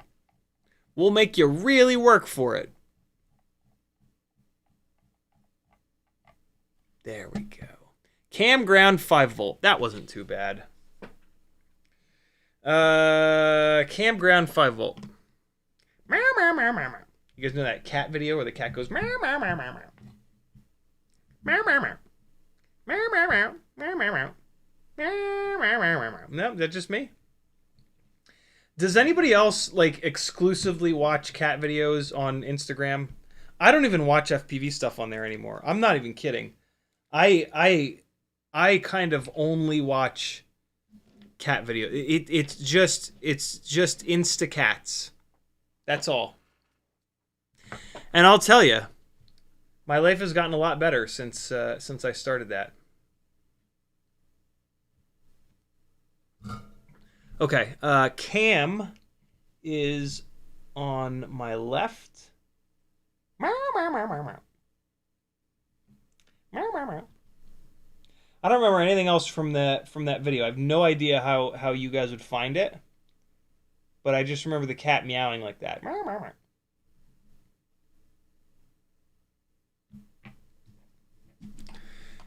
Sometimes when I stream 2 days in a row, I just completely lose my mind.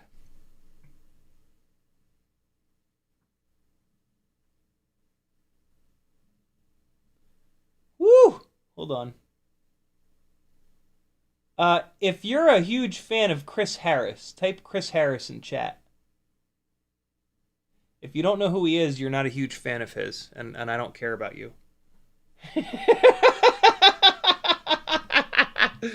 I do care about you, but in this context, I don't.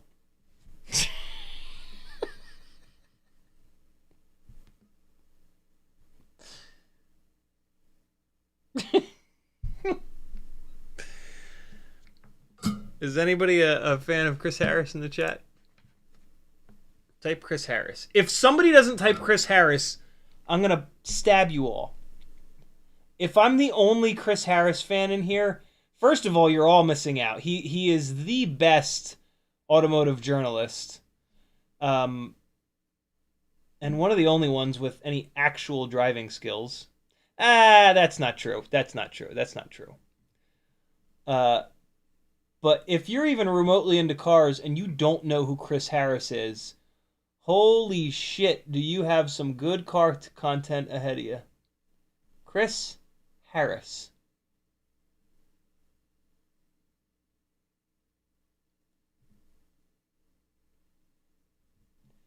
He is the only thing even remotely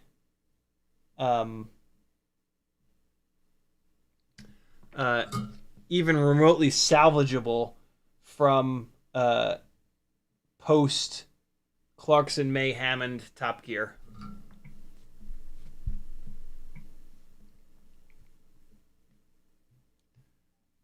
If we were talking about anyone other than Chris Harris, I would agree with you, Danzilla. But and believe me, James May is one of my favorite human beings on earth. His books are beautifully boring. His humor is perfect. But Chris Harris is the shit.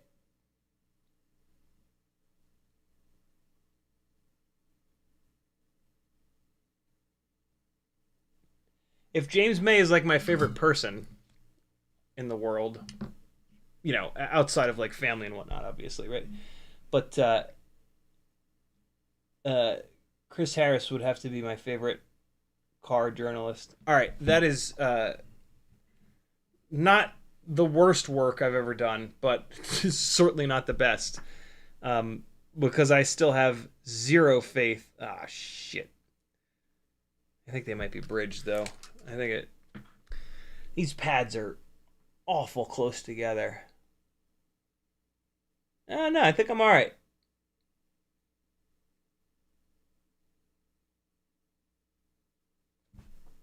Whatever. If it doesn't blow up now, it'll certainly blow up once I start flying it. So, all right, we got that, and we got this. Oh, right. This canopy is going to hit this. You know, why design anything that'll work on any other components than your own? Just make everything only work on your own components, because obviously people will then only buy your components. Oh no, that's right. It actually does just barely tuck in there. The ceramic tower antenna kind of fouls on this canopy a little bit, but it's whatever. I'm gonna leave it. It just barely clears it. I think it's gonna rub against it, but I just don't care. Wow, nobody knows who Chris Harris is. I'm very... Look. I'm not mad. I am disappointed.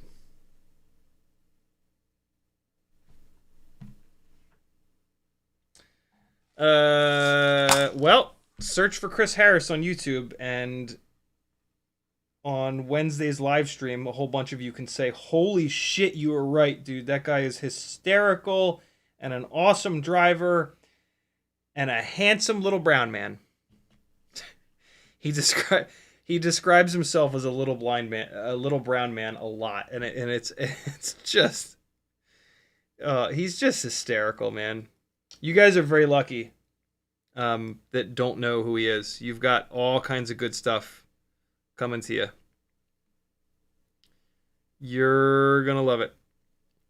I was mentioning it because he did a little collaboration with a so he's over in Great Britain, by the way, and he did and one of the things that they do in Great Britain is train spotting, mainly because they have cool steam trains over there that they keep in service.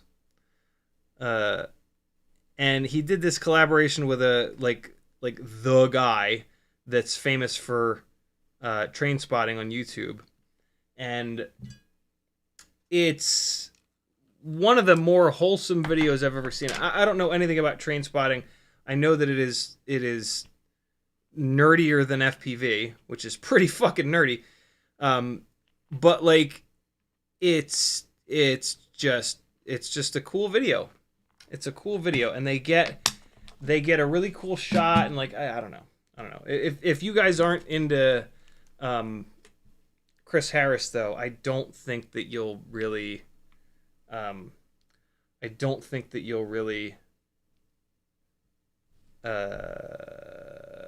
don't want to say get it, but I don't think it'll be as interesting of a video as it was for me.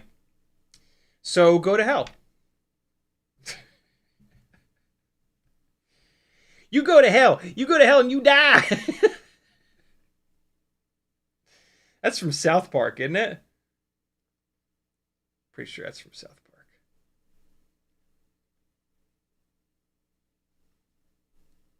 All right. We got a camera hooked up. We got some grommets on there. Let's see if the USB port's going to clear the battery bay. It is. I did not like these motors. These motors did not make enough power on the Walksnail rig, but this is going to be 6 grams lighter. And so I'll bet you that they're totally fine on here. I'm going to use one of these very cool little Cloud Hopper made uh, ultralight whip antennas with a handmade little ground plane on the side. Thank you, Cloud Hopper. Get in there, you filthy animal. Oh man, Azalea has not seen Home Alone. And boy, oh boy, I cannot wait. I watch Home Alone pretty much every year around Christmas. And I cannot wait to see Kevin McAllister kill two men over and over and over again. I cannot wait to watch Kevin McAllister murder two immortal men, two immortal house thieves, over and over and over again. I might actually keep a running count this time of how many times the things that he does to them would kill an actual human being. This is the real reason why people don't like UFL. It's because it's a pain in the ass to get connected.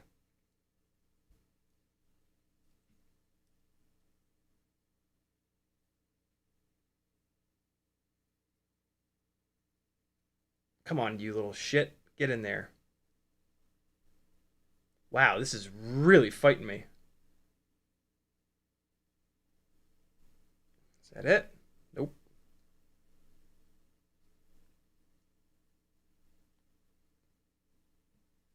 Dude, what? Get on there. All right, hold on. When UFLs won't connect, look at the UFL to make sure it's not A, bent up, or B, doesn't have like a broken piece of plastic in it. I've seen that before.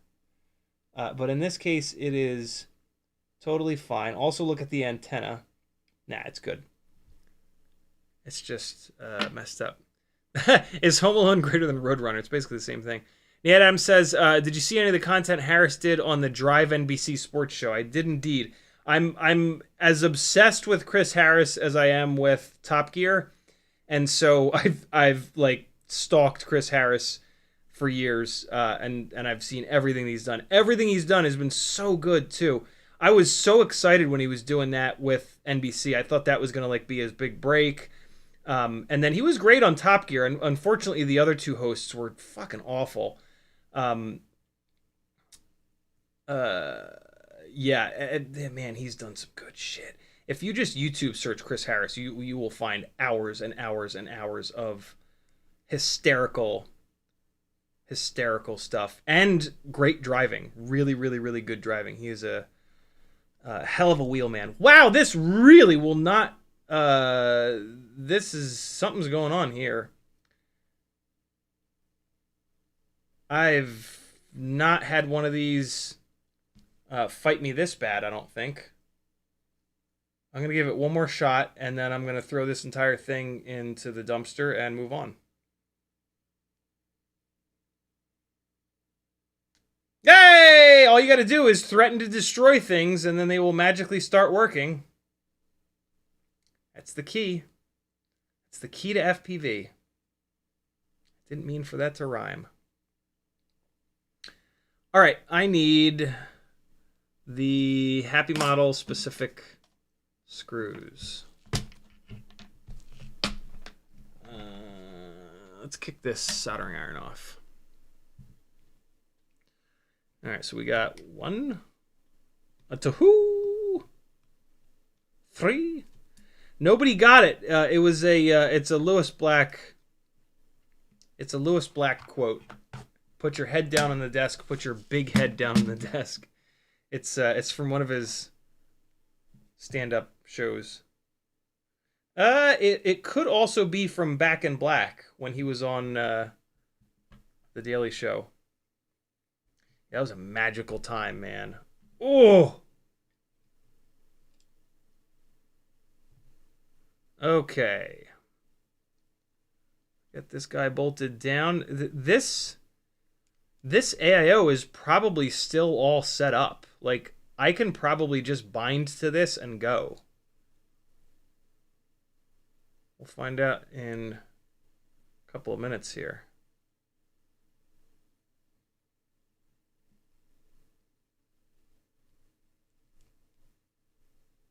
are you doing? Get in there. There it goes. Okay. Now's when I'll get to see if this canopy is going to push against this ceramic tower antenna. Yeah, it is. I'm just going to keep going, though. Because I'm not convinced that when I put any actual load through this AIO with props on and everything, that it's going to continue to work. Ray's FPV says, no joke, that's how my parents got their plants to go to flower. Wait, what? What? Wait, what? Nate Adams says, it is inside baseball as hell, but him on the Smoking Tire podcast is great. And there are loads of crazy stories from the early YouTube days. Yeah, he was also really good on Joe Rogan, as difficult as it is to watch current day Joe Rogan. Chris was awesome on there as well. Everywhere he goes, he's just hysterical, man.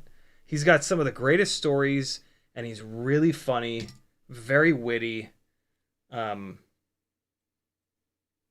He's one of those. He's like very high on the list of like people I would love to spend a half an hour with before I die.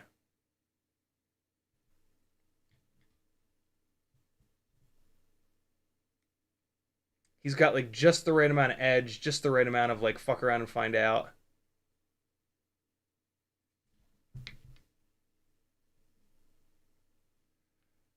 Tightening up the camera and the mount here. Look at that, man. BT 3.0. Ready to go. All right. Well, let's see what happens. Let's see what crappens. I'll put it in a Betaflight and get the motor spinning in the right direction. I can't possibly imagine that we got that lucky.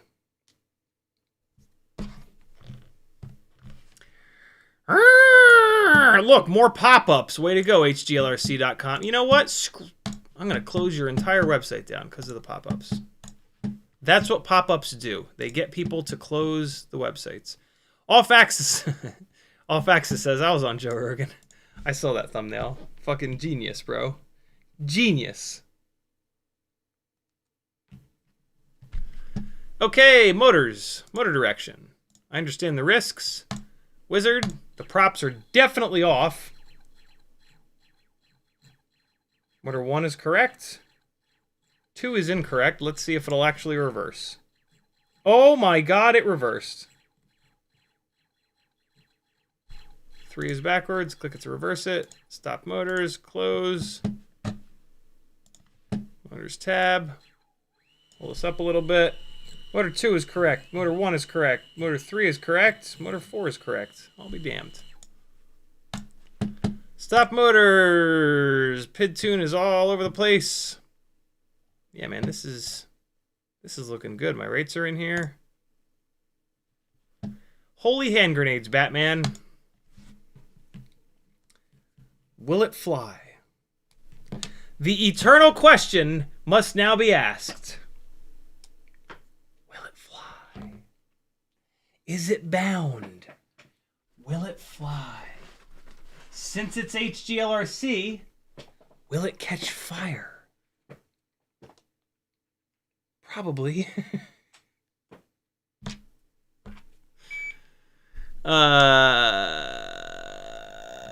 Ray's FPV says they threatened to pull them out by the roots and suddenly they'd bloom. Oh. Mary Bean says, okay, don't do anything cool. I restarted the stream on 2x. I should catch up soon.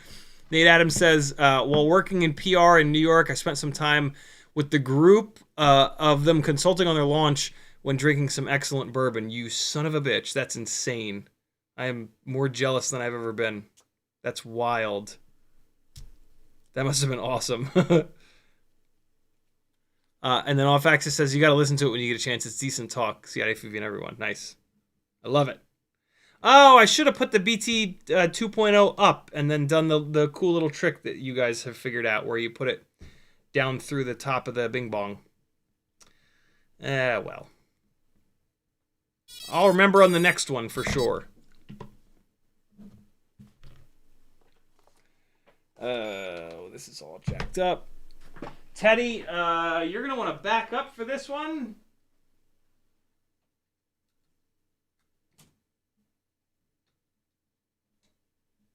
All right, VRX has been power cycled. There it is. Oh. Well, that's not good.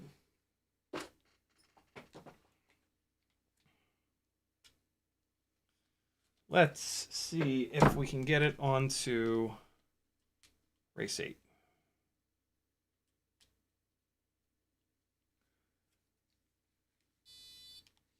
Oh.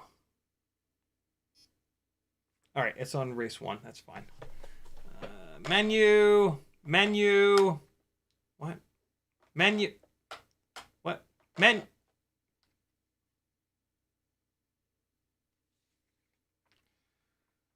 What's your deal, bro? Oh, you know, this might be before I was using the binding phrase. Back into Betaflight we go. Battery out.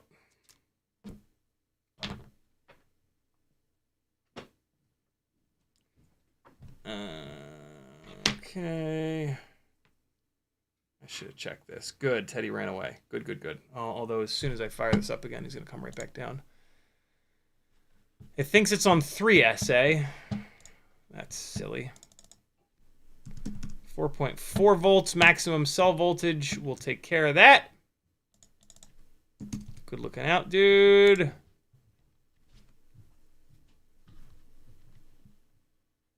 PID to, wait, no. We got receiver. Oh, farts. All right, well, now I got to try to figure out how to put this thing into bind mode. Let's try plugging and unplugging 3 times. 1. Oh, wait, no. I can't do it while it's plugged into Betaflight. All right. 1. 2. 3. Please be in bind mode.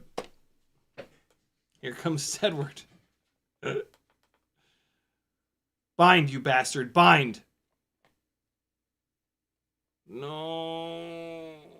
Oh, God. Why? Why would you not set it up to just go into binding mode when you plug it and unplug it 3 times, you idiots? Ugh. Checking for a bind button. There's a bind button, I think. It says boot, but sometimes they're also bind buttons.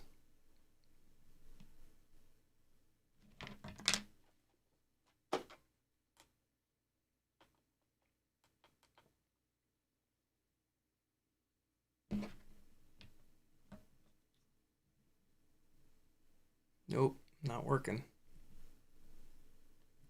All right, definitely push the button on that one. Is there another button on it? Oh my God. Is this real life? I just want to see if this flies, man. Come on.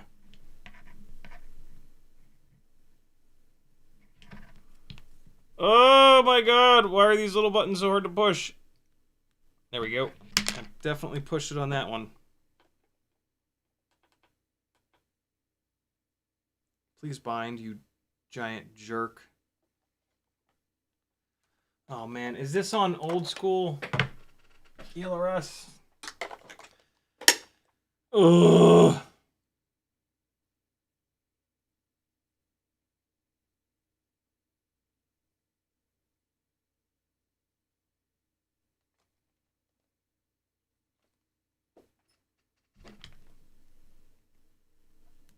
Pushing the bind button again.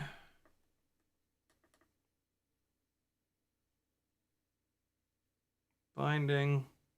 Why is it taking so long? Nope. Nope! In theory, it's already in Wi-Fi mode. Unplugging, replugging. Oh my God, whoever thought... Never mind. there another non-boot button that's actually a bind button on this heap?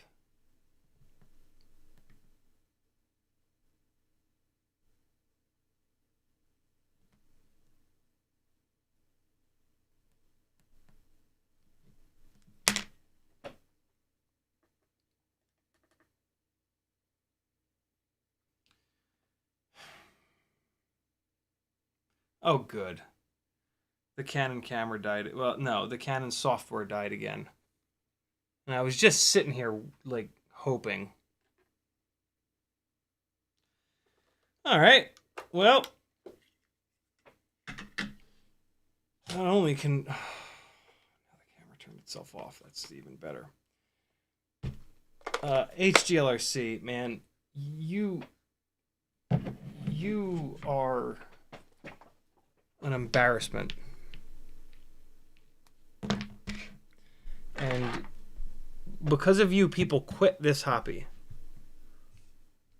You cause people to get out of FPV.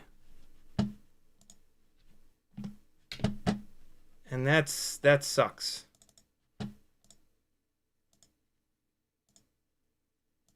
That sucks. Shame on you. Shame, shame, shame, shame, shame, shame, shame. Not to be outdone, Canon puts out software that just doesn't work. Let's plug it back into Betaflight and see if there's a bind receiver button in the receiver tab. I didn't think there was one, but let's just check. I wasn't looking at the bottom of that screen. I was looking up at the top of that screen. Son of a bitch. There's not one. Why? Because it's on 4.4.2? Is that why? It should still be... Oh my god. It should still be... ELRS 3.0. You gotta be kidding me. There is another button.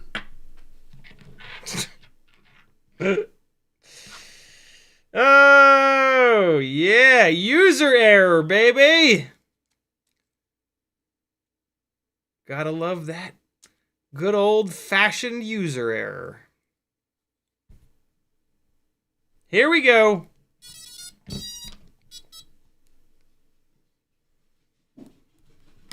There's that button. Here comes the dog.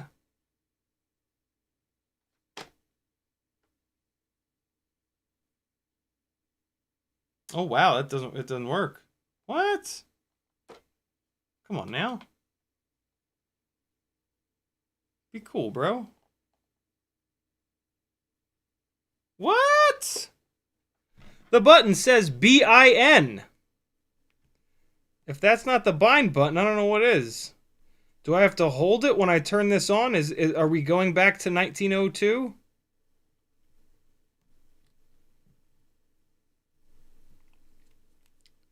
This is insane. Oh, and now the button's not working anymore. Oh my god. This is mega! Way to go! Yeah! This is the greatest FPV experience of all time.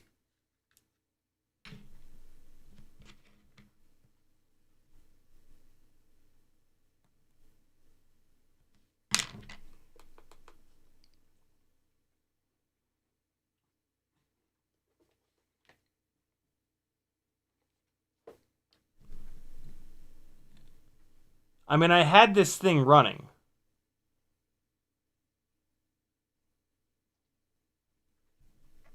So it should still be bound, but it obviously isn't. I'm going to try the other module that's on 2.5. It's not going to work, but, you know.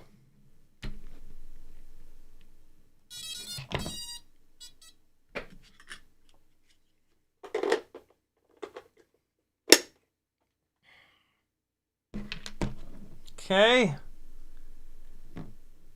Button that says BIN next to it being pushed.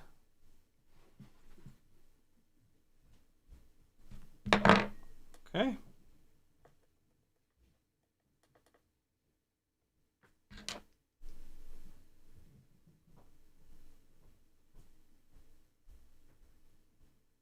Nothing. Trying again.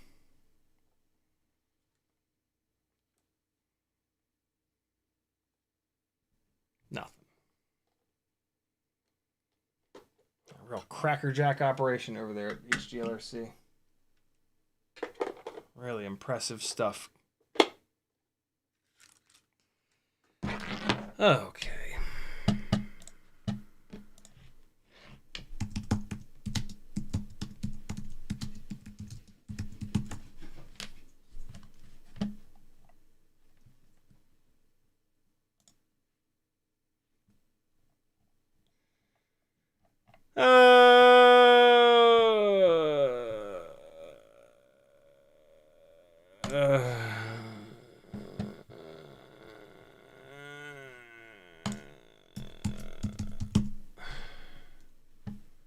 Searching for bind, not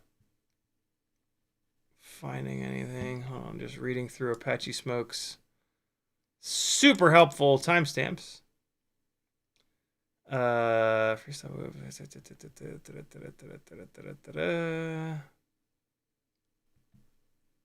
More motor issues.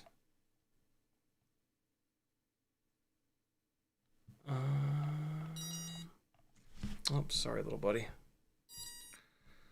Sorry, little friend.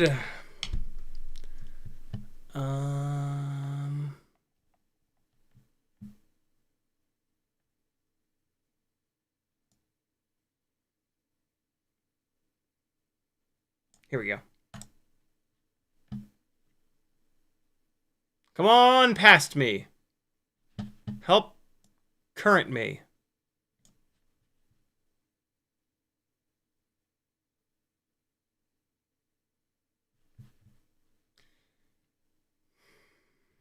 You're doing great, YouTube. You're doing awesome, as always. Just really killing it, man.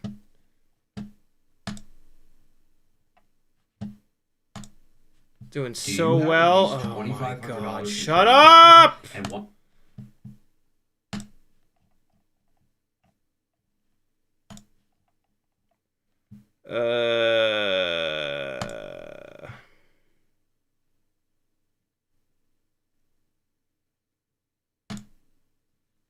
Oh my God, really? You're gonna play back-to-back commercials like this? You...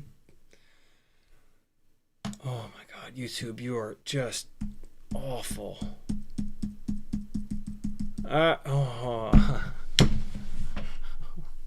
my God, fuck you, it's so hard, holy shit!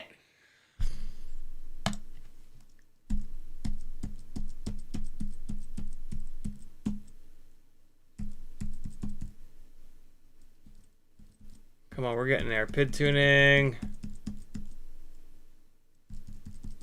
Where's that receiver tab? Here we go. Receiver tab. TAER. What? I didn't bind it.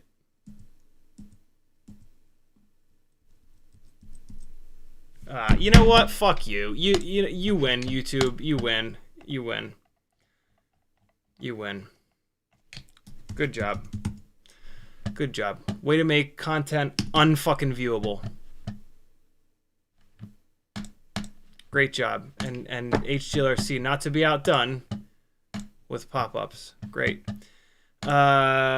HGLRC Specter binding procedure. I'll get a little bit more detailed. Nope, that ain't it. Oh, wow, this is insane.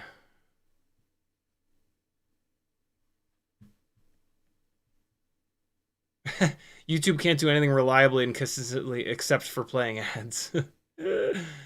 Oh, Jesus. Wow, man, there is like no information on this thing. Nobody has managed to make this AIO work. That's basically what I'm seeing here.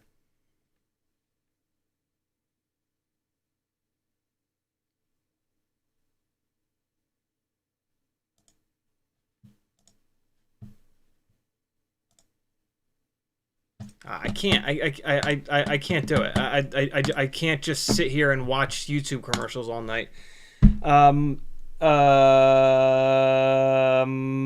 Okay, so you've got a button that doesn't work for binding. The manual.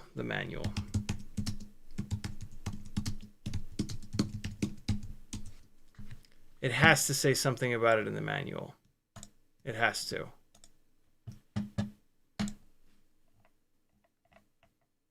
Where's the manual, you assholes?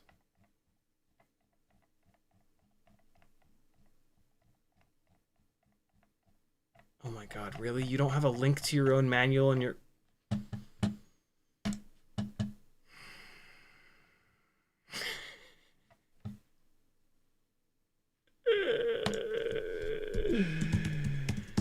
Wow! Oh, and it's not in here either. What is happening? How is this real life? Holy hell!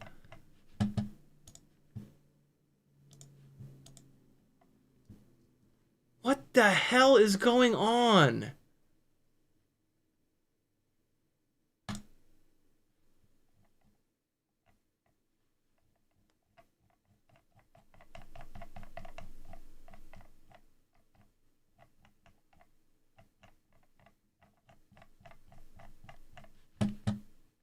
Wow, this is mega.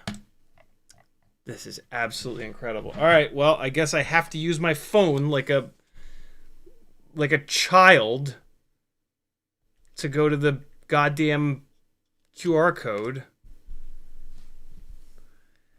Ugh.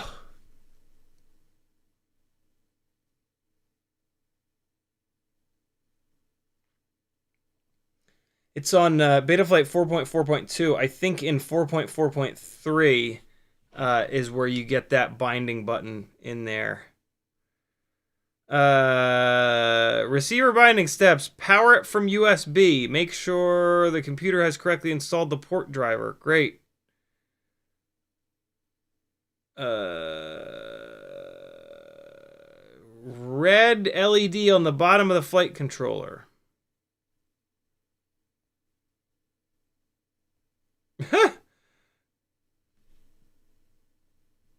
Type bind_RX into the CLI.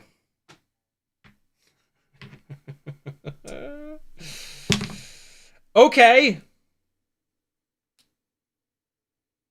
Sure.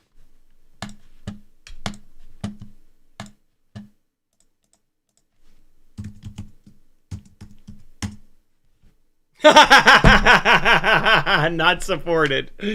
Great instruction manual. Wow. Fantastic.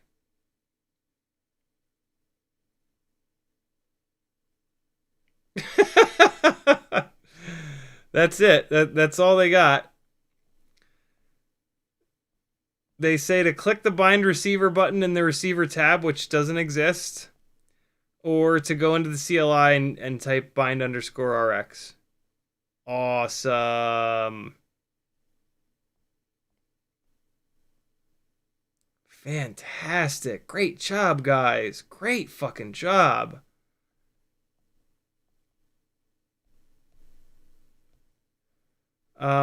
Yeah, I mean, I've tried everything. I guess that's where this ends. I guess the Specter is an unbind. I mean, I could reinstall Betaflight, but I don't really have it in me. It's been 2 hours and 20 minutes. There is a button that says BND that doesn't work. And I guess I think I'm going to take this as a sign that, you know, it's just not meant to be.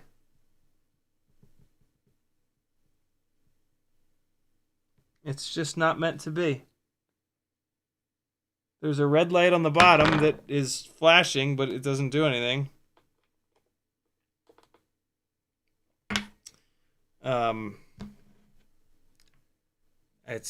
It's an AIO that just doesn't... God, why did I do this? Why did I think that that just because this AIO spun the motors, that it would actually work in any way, shape, or form.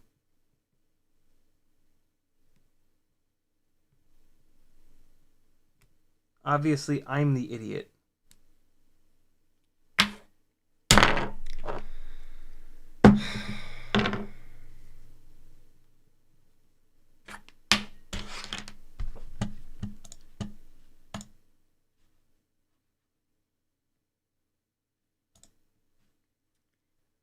Oh.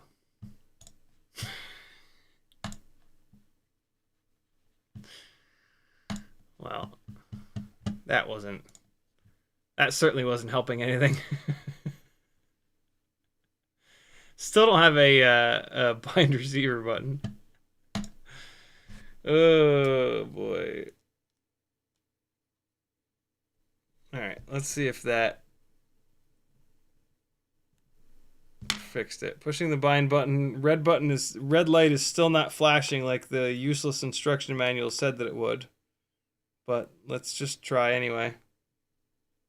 Nah. Nothing.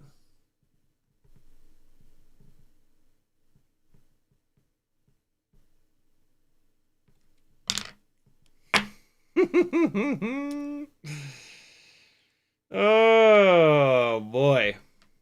How come there's no new people in the hobby? Well, you see, they all quit within 15 minutes because they saw the writing on the wall.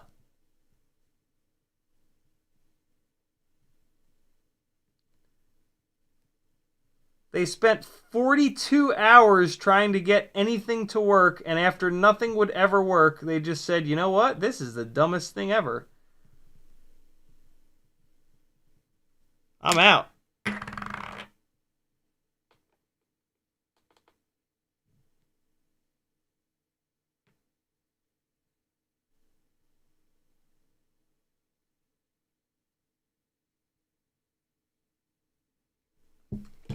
Nothing.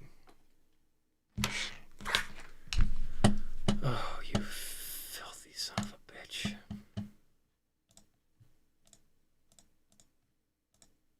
I'm not going to read chat because there's so much nonsense in there.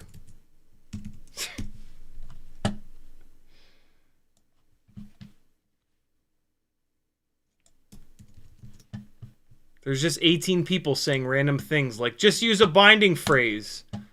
Really? Where am I going to type that in? My anus?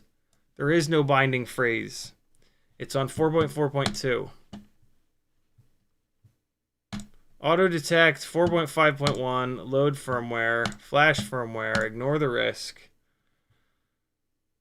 This definitely won't open up a whole new can of problems.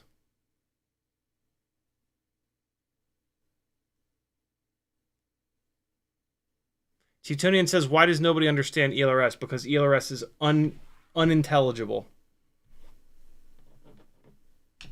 It is incomprehensible.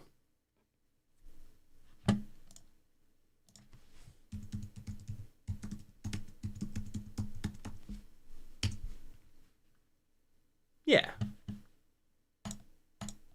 I had a moment where I was like, is it incomprehensible?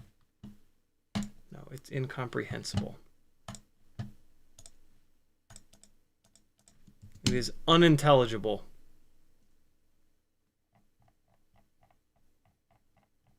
I swear to God, I saw a line of red. Where the hell was it?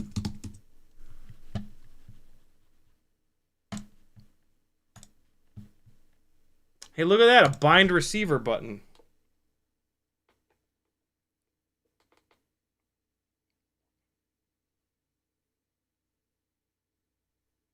Oh my God, it still won't bind.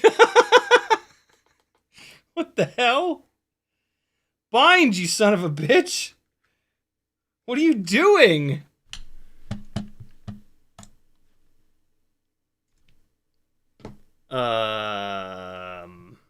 Okay.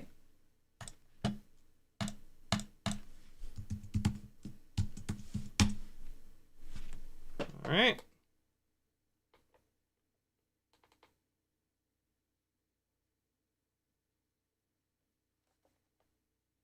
What the hell? Oh my god! It really won't bind. Wi-Fi does not work on this computer. The ELRS Wi-Fi thing, I've tried 40, 50 times, and it just doesn't work.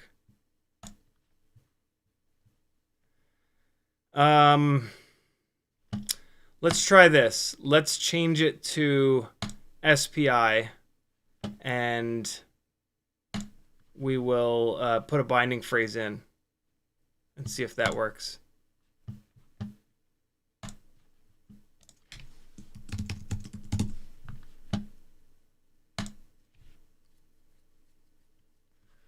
Will that work? Of course not. Oh my god, it worked!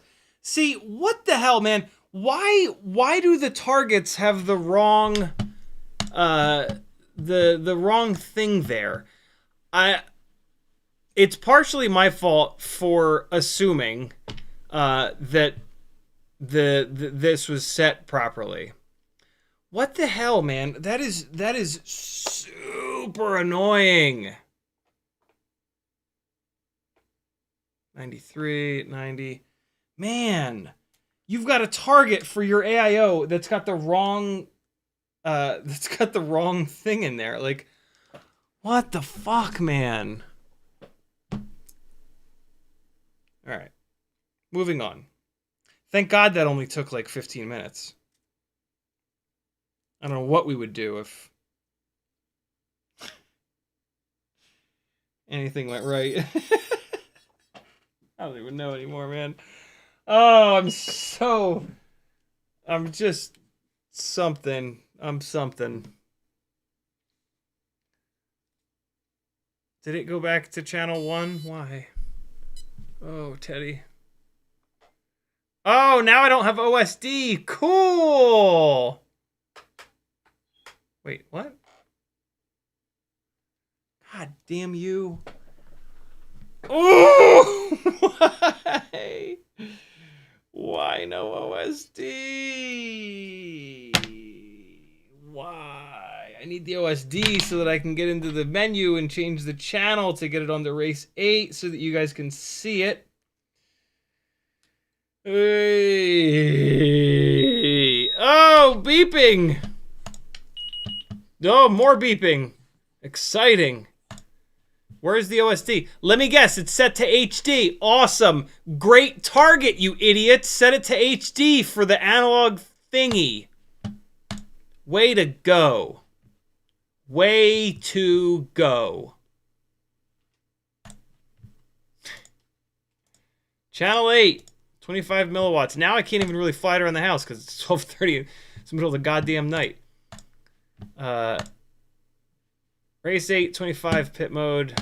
I wonder what else is all effed up. Hold on. Jesus.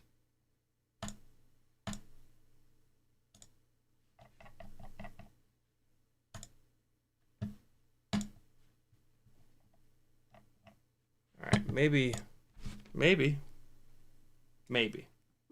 Just maybe. Battery's gonna be dead from just powering the damn thing. Oh boy.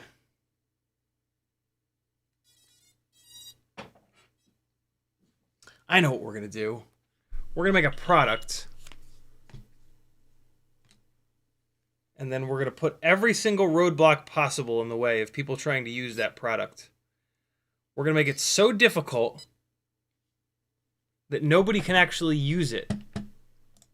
And then we don't have to make it actually work.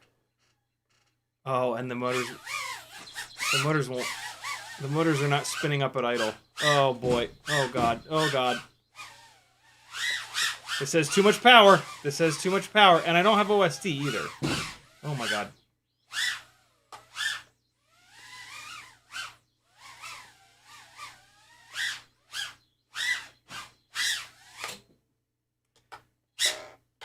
I do have OSD. It's all... Why does it have Oh my god, never mind. Okay, alright, so there are so many problems here.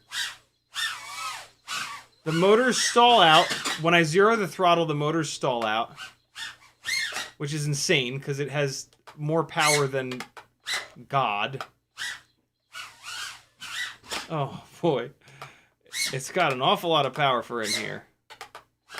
Oh, Teddy! Yikes, my friend. All right, we need to get a little motor limit going.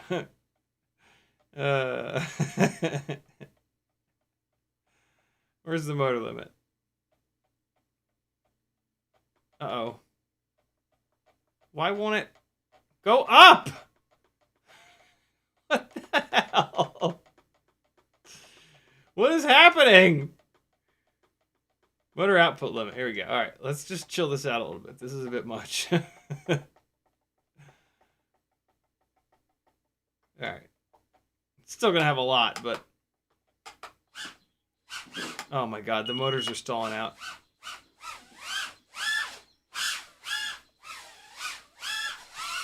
Well, now it doesn't have enough.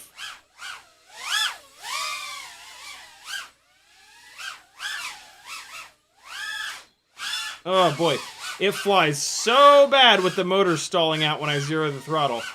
I'm trying really hard to not zero the throttle. I don't know where the battery is at either. I don't want to hurt this battery. Oh, for God's sakes. I'm bring it in, and oh man, this would be nuts upstairs, but I don't know. It's kind of loud too because it's making all the power in the world. All right. So let's get the motors stalling problem figured out, and then we'll figure out the OSD.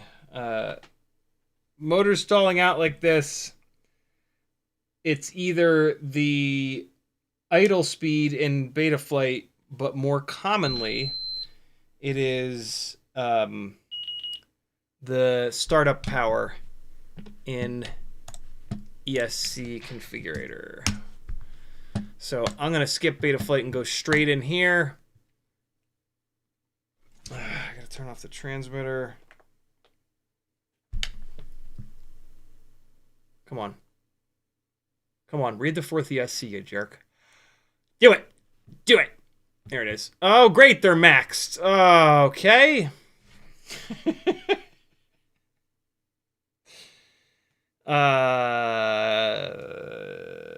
Was this the problem that I had with it on 1S? It wouldn't spin the motors reliably? I didn't think that was the problem that I had. I thought it wouldn't spin one of the motors at all. Yeah, wow, that is maxed. Okay, so we don't really have much of a choice. We got to go into... Wow.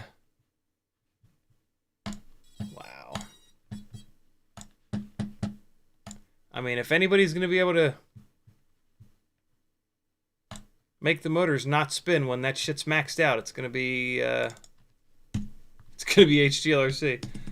All right, save and reboot. Motor idle is now up at 8%. And then we're going to go to the OSD. Yeah, why did it...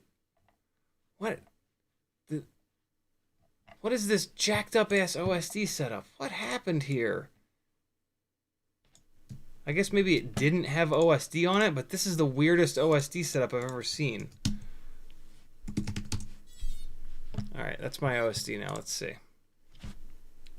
It should be okay. Maybe the motors will spin up this time. Let's see. It's not a great sign that in the motor direction wizard, it couldn't spin the motors all the way up, and yet the minimum and maximum startup power were cranked all the way up. That is there's not a whole lot you can do about that. That is a ESC, or in this case AIO, that is not right, not manufactured properly. Go figure, right? Oh, transmitter's off. Powering it back up. This talk.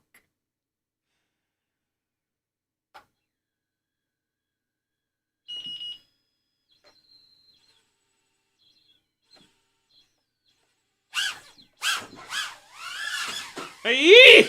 Ooh! I gotta turn the motor output up a little bit. Motors are now spinning up though, so that's good. That's good. I don't love having the idle all the way up at 8%. I really prefer it down at 5.5 or 6. But when you've got poorly manufactured products, you gotta do what you gotta do.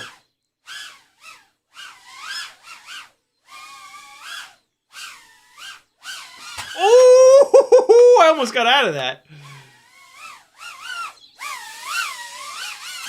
Oh, come on now.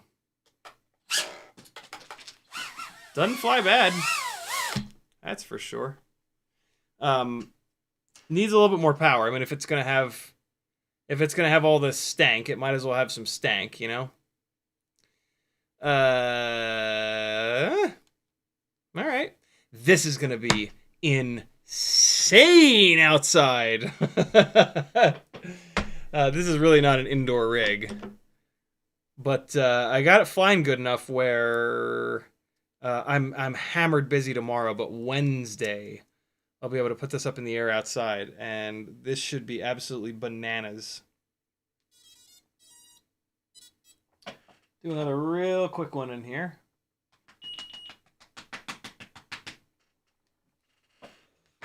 Let's see. Let me give it a little bit more stank.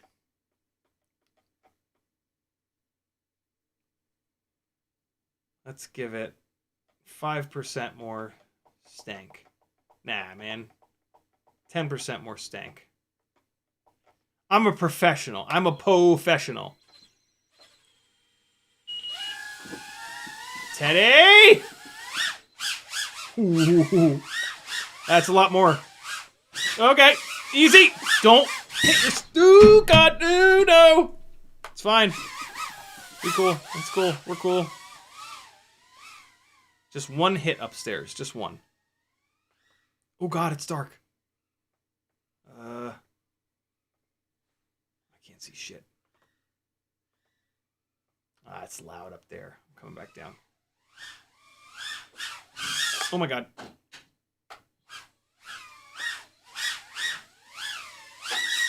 I gotta be honest. I mean, if I put it up to 100%,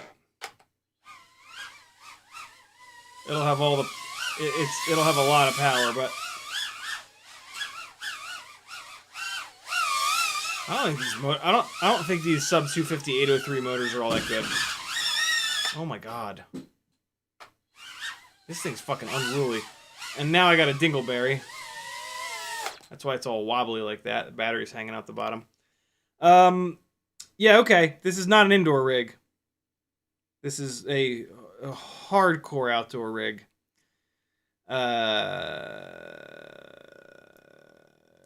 It's not much better than the Walksnail 2S build, which is why I'm kind of like, meh. And it's not looking like the runtime is going to be all that great either, which is weird. But, I don't know.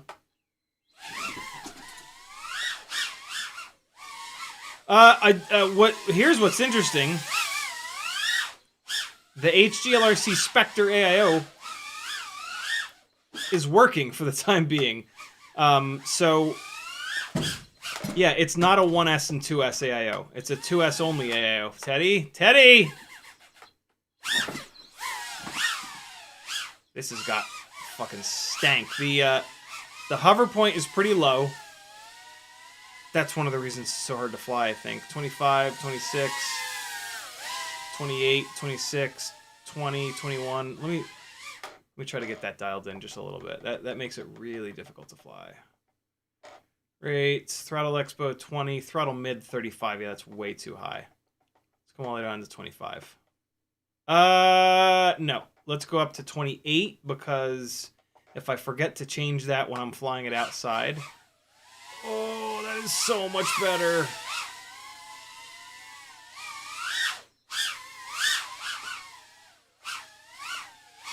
Whoa, Teddy, I didn't think you'd be there. God damn, bro. I wanted to do a power loop around the desk, but I was afraid of hitting them.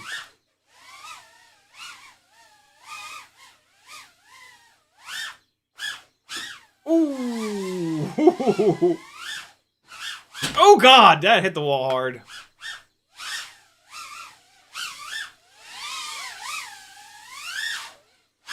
Oh!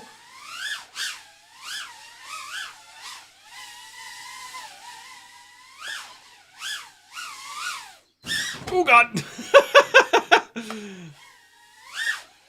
It's like running a top fuel drag. Oh God! Oh fuck! That was scary as shit. Woo! That was scary. I got legitimately scared on that one. Whoa! Wow. Okay. Yeah. This will be fun outside. Okay. All right.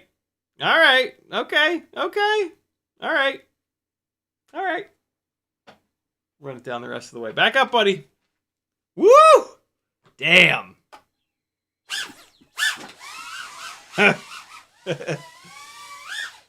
Oh! If that had gone through, that would have been wild. Runtime's actually pretty good. I was wrong. Maybe that one battery is on its way out, because this I ran this for a minute already, and then I unplugged it. So we're actually at 2 minutes and 58 seconds right now. Oh God, please don't kill me. Look out, buddy. Oh, I went through it again. Oh my God.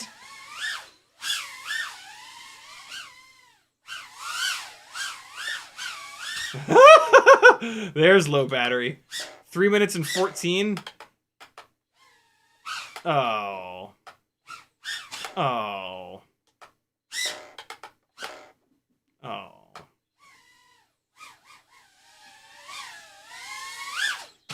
Oh God, no! Do not kill. Okay. Alright, the battery's done. We're fine. It's fine. I'll go get it. Hey! See? All you gotta do is suffer and scream and curse and bitch and moan. And eventually, things will work for, you know, an undeterminate amount of time. Damn, dude. Okay, cool. Analog 2S is a lot. Absolutely in no way, shape, or form inside the house friendly. Woo, boy, yeah, that is just way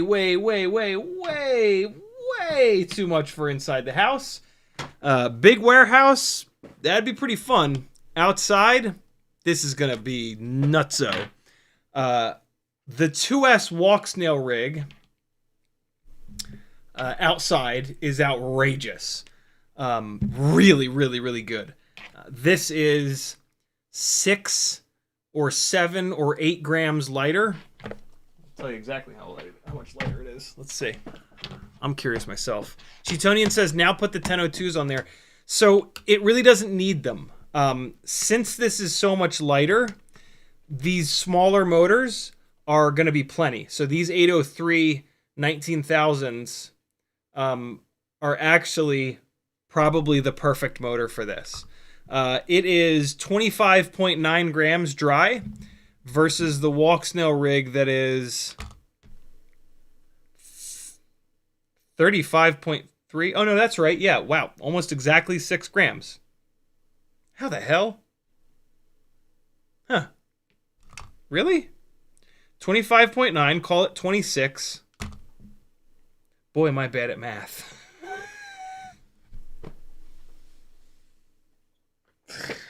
It's 9.5 grams heavier. I was going to say, how is it exactly 6 grams heavier? 9.5 grams lighter than the Walksnail rig. That is significant. That is a big difference in weight. And so the reason why the reason why I didn't like these 803s on the Walksnail rig is I could tell that they were getting hot. And when they get hot, they lose efficiency, they lose power. But it was carrying 9.5 extra grams, right? And so that's why the 1002s and the 1102s really shine on the Walksnail rig because of all that extra weight. Every second that it's up in the air, it's carrying that extra 9.5 grams. That's generating a bunch of extra heat. And the 1002 and the 1102 motors being a lot wider, yeah, they're going to perform really, really well. I probably will, just for the sake of comparison, swap this over to the T-Motor 1002 setup just to kind of see. But these 803s should be the perfect motor for this. We'll see. We'll see. Now that they're up at 90%, they feel a lot better. And the runtime seems like it kind of came around. I think we got almost 3 minutes there. We'll see. I'll fly it outside a bunch. But I'm hoping that these that these motors are good. Yeah, again, in theory, these motors are perfect for this. And I've wanted to have a rig on 803s forever. So I'm really, really, really hoping that that these motors are the way to go. So we'll see. The 2S adventure has begun. The next 2S rig, or maybe I will convert this, we'll see, is going to use this as a camera mount. This is sized for the Runcam Nano down here, that little hole there, and then this will hold the Insta360 Go 2 upside down. And so, yeah, I almost just used this tonight, but I was running short on time, so I just threw this canopy on there. I did not expect this AIO to work. Okay. So, hold on now. Is this AIO compatible with this frame? Not really. Okay, so fair warning. This AIO on this Mobula 7 V3 frame, the motor plugs are hitting the frame itself. And so this Mobula 7 V3 frame needs to be clearanced with a file, realistically. I was just going full speed ahead to get this together. I had to do that as well when I tried to put that into the Air 75 frame. And so it looks like I'm also going to have to do that with this frame, which is kind of annoying, but hey, why make any of your products work with anyone else's products in a DIY hobby? Yeah, no, that is all up on that motor plug. Yeah, if I push it down, the motor plug moves away, but it's resting on the inside part of the frame. So, damn, okay. If this AIO holds up, this is a great analog 2S AIO. It ticks all the boxes. VTX on board, ELRS on board, 10 amp FETs. It does have a USB hanging out the bottom, so you probably won't be able to use it with the Mobula 7 V4 frame, which is kind of a bummer because the 2mm tall. So that's the other reason that I'm hoping that these motors work, is these are a 3mm tall motor, so I don't need to use those motor risers on this V3 frame. And so when somebody comes into the chat and says, hey, what's your formula for an analog 2S 75mm rig? I don't have to say, and then you got to buy an Air 65 or an Air 75 frame, and then take the spacers out, and then you got to go to eBay, and you got to find M1.4x4 screws, and then you got to get 100 pack of them, and then you got to, right? Like this, if all you have to do is clearance the frame to clear these motor plugs, then this is a fairly straightforward build, and that's amazing. These 0803 motors have the propellers up high enough for this Mobula 7 V3 frame. So that's really, really nice. And then if I can just drop this on here and have something that'll, I don't think so though. No, definitely not. These motors will absolutely not pick up a 26 gram Insta360 Go. So yeah, this is going to have to go onto something else. This will have to go onto a build with, well, hell, you know what? I'll probably try this with the X12. Next build we do will be X12 on 2S, and then that'll be the rig that's on the 1102s, more than likely. Either 1002s or 1102s, to be able to haul a 26 gram. It'll be a tiny lifter. This will be like tiny lifter V2, basically. Cool. This worked out okay. I had very low expectations. I'll let you guys know how it is. I'm gonna rail this around hard tomorrow. I missed lots of the chat. I apologize. It drives me insane when manufacturers don't spend any time on their products, making them usable by human beings. And it's always bothered me, and it will probably always bother me. I'm very human. What can I say? Thanks for hanging, friends. Hopefully you enjoyed yourselves. Everybody loves when I get all ranty, too, so I very quickly go to that well, because I know that you guys laugh, and it's the FPV experience, man. If you can't scream at your FPV stuff, you're gonna quit. There's just no way. You can't bottle that shit up inside. This is infuriating for everyone on Earth. If you want to bottle that shit up inside and not freak out, that's on you. But you're gonna get cancer and die. I hope you don't. But you gotta let that shit out, man. You gotta let it out. Let it out. I missed a million chat comments, but it's probably all you guys telling me to use a binding phrase and to just hit the bind button and other things that'll make me just want to murder you all in your sleep. I love you guys. I'll see you on Wednesday. Best of luck. Enjoy it while we still have a functioning economy. Love you. Bye. I'm not ready. Here's another little bit of dog park flying. See you Wednesday.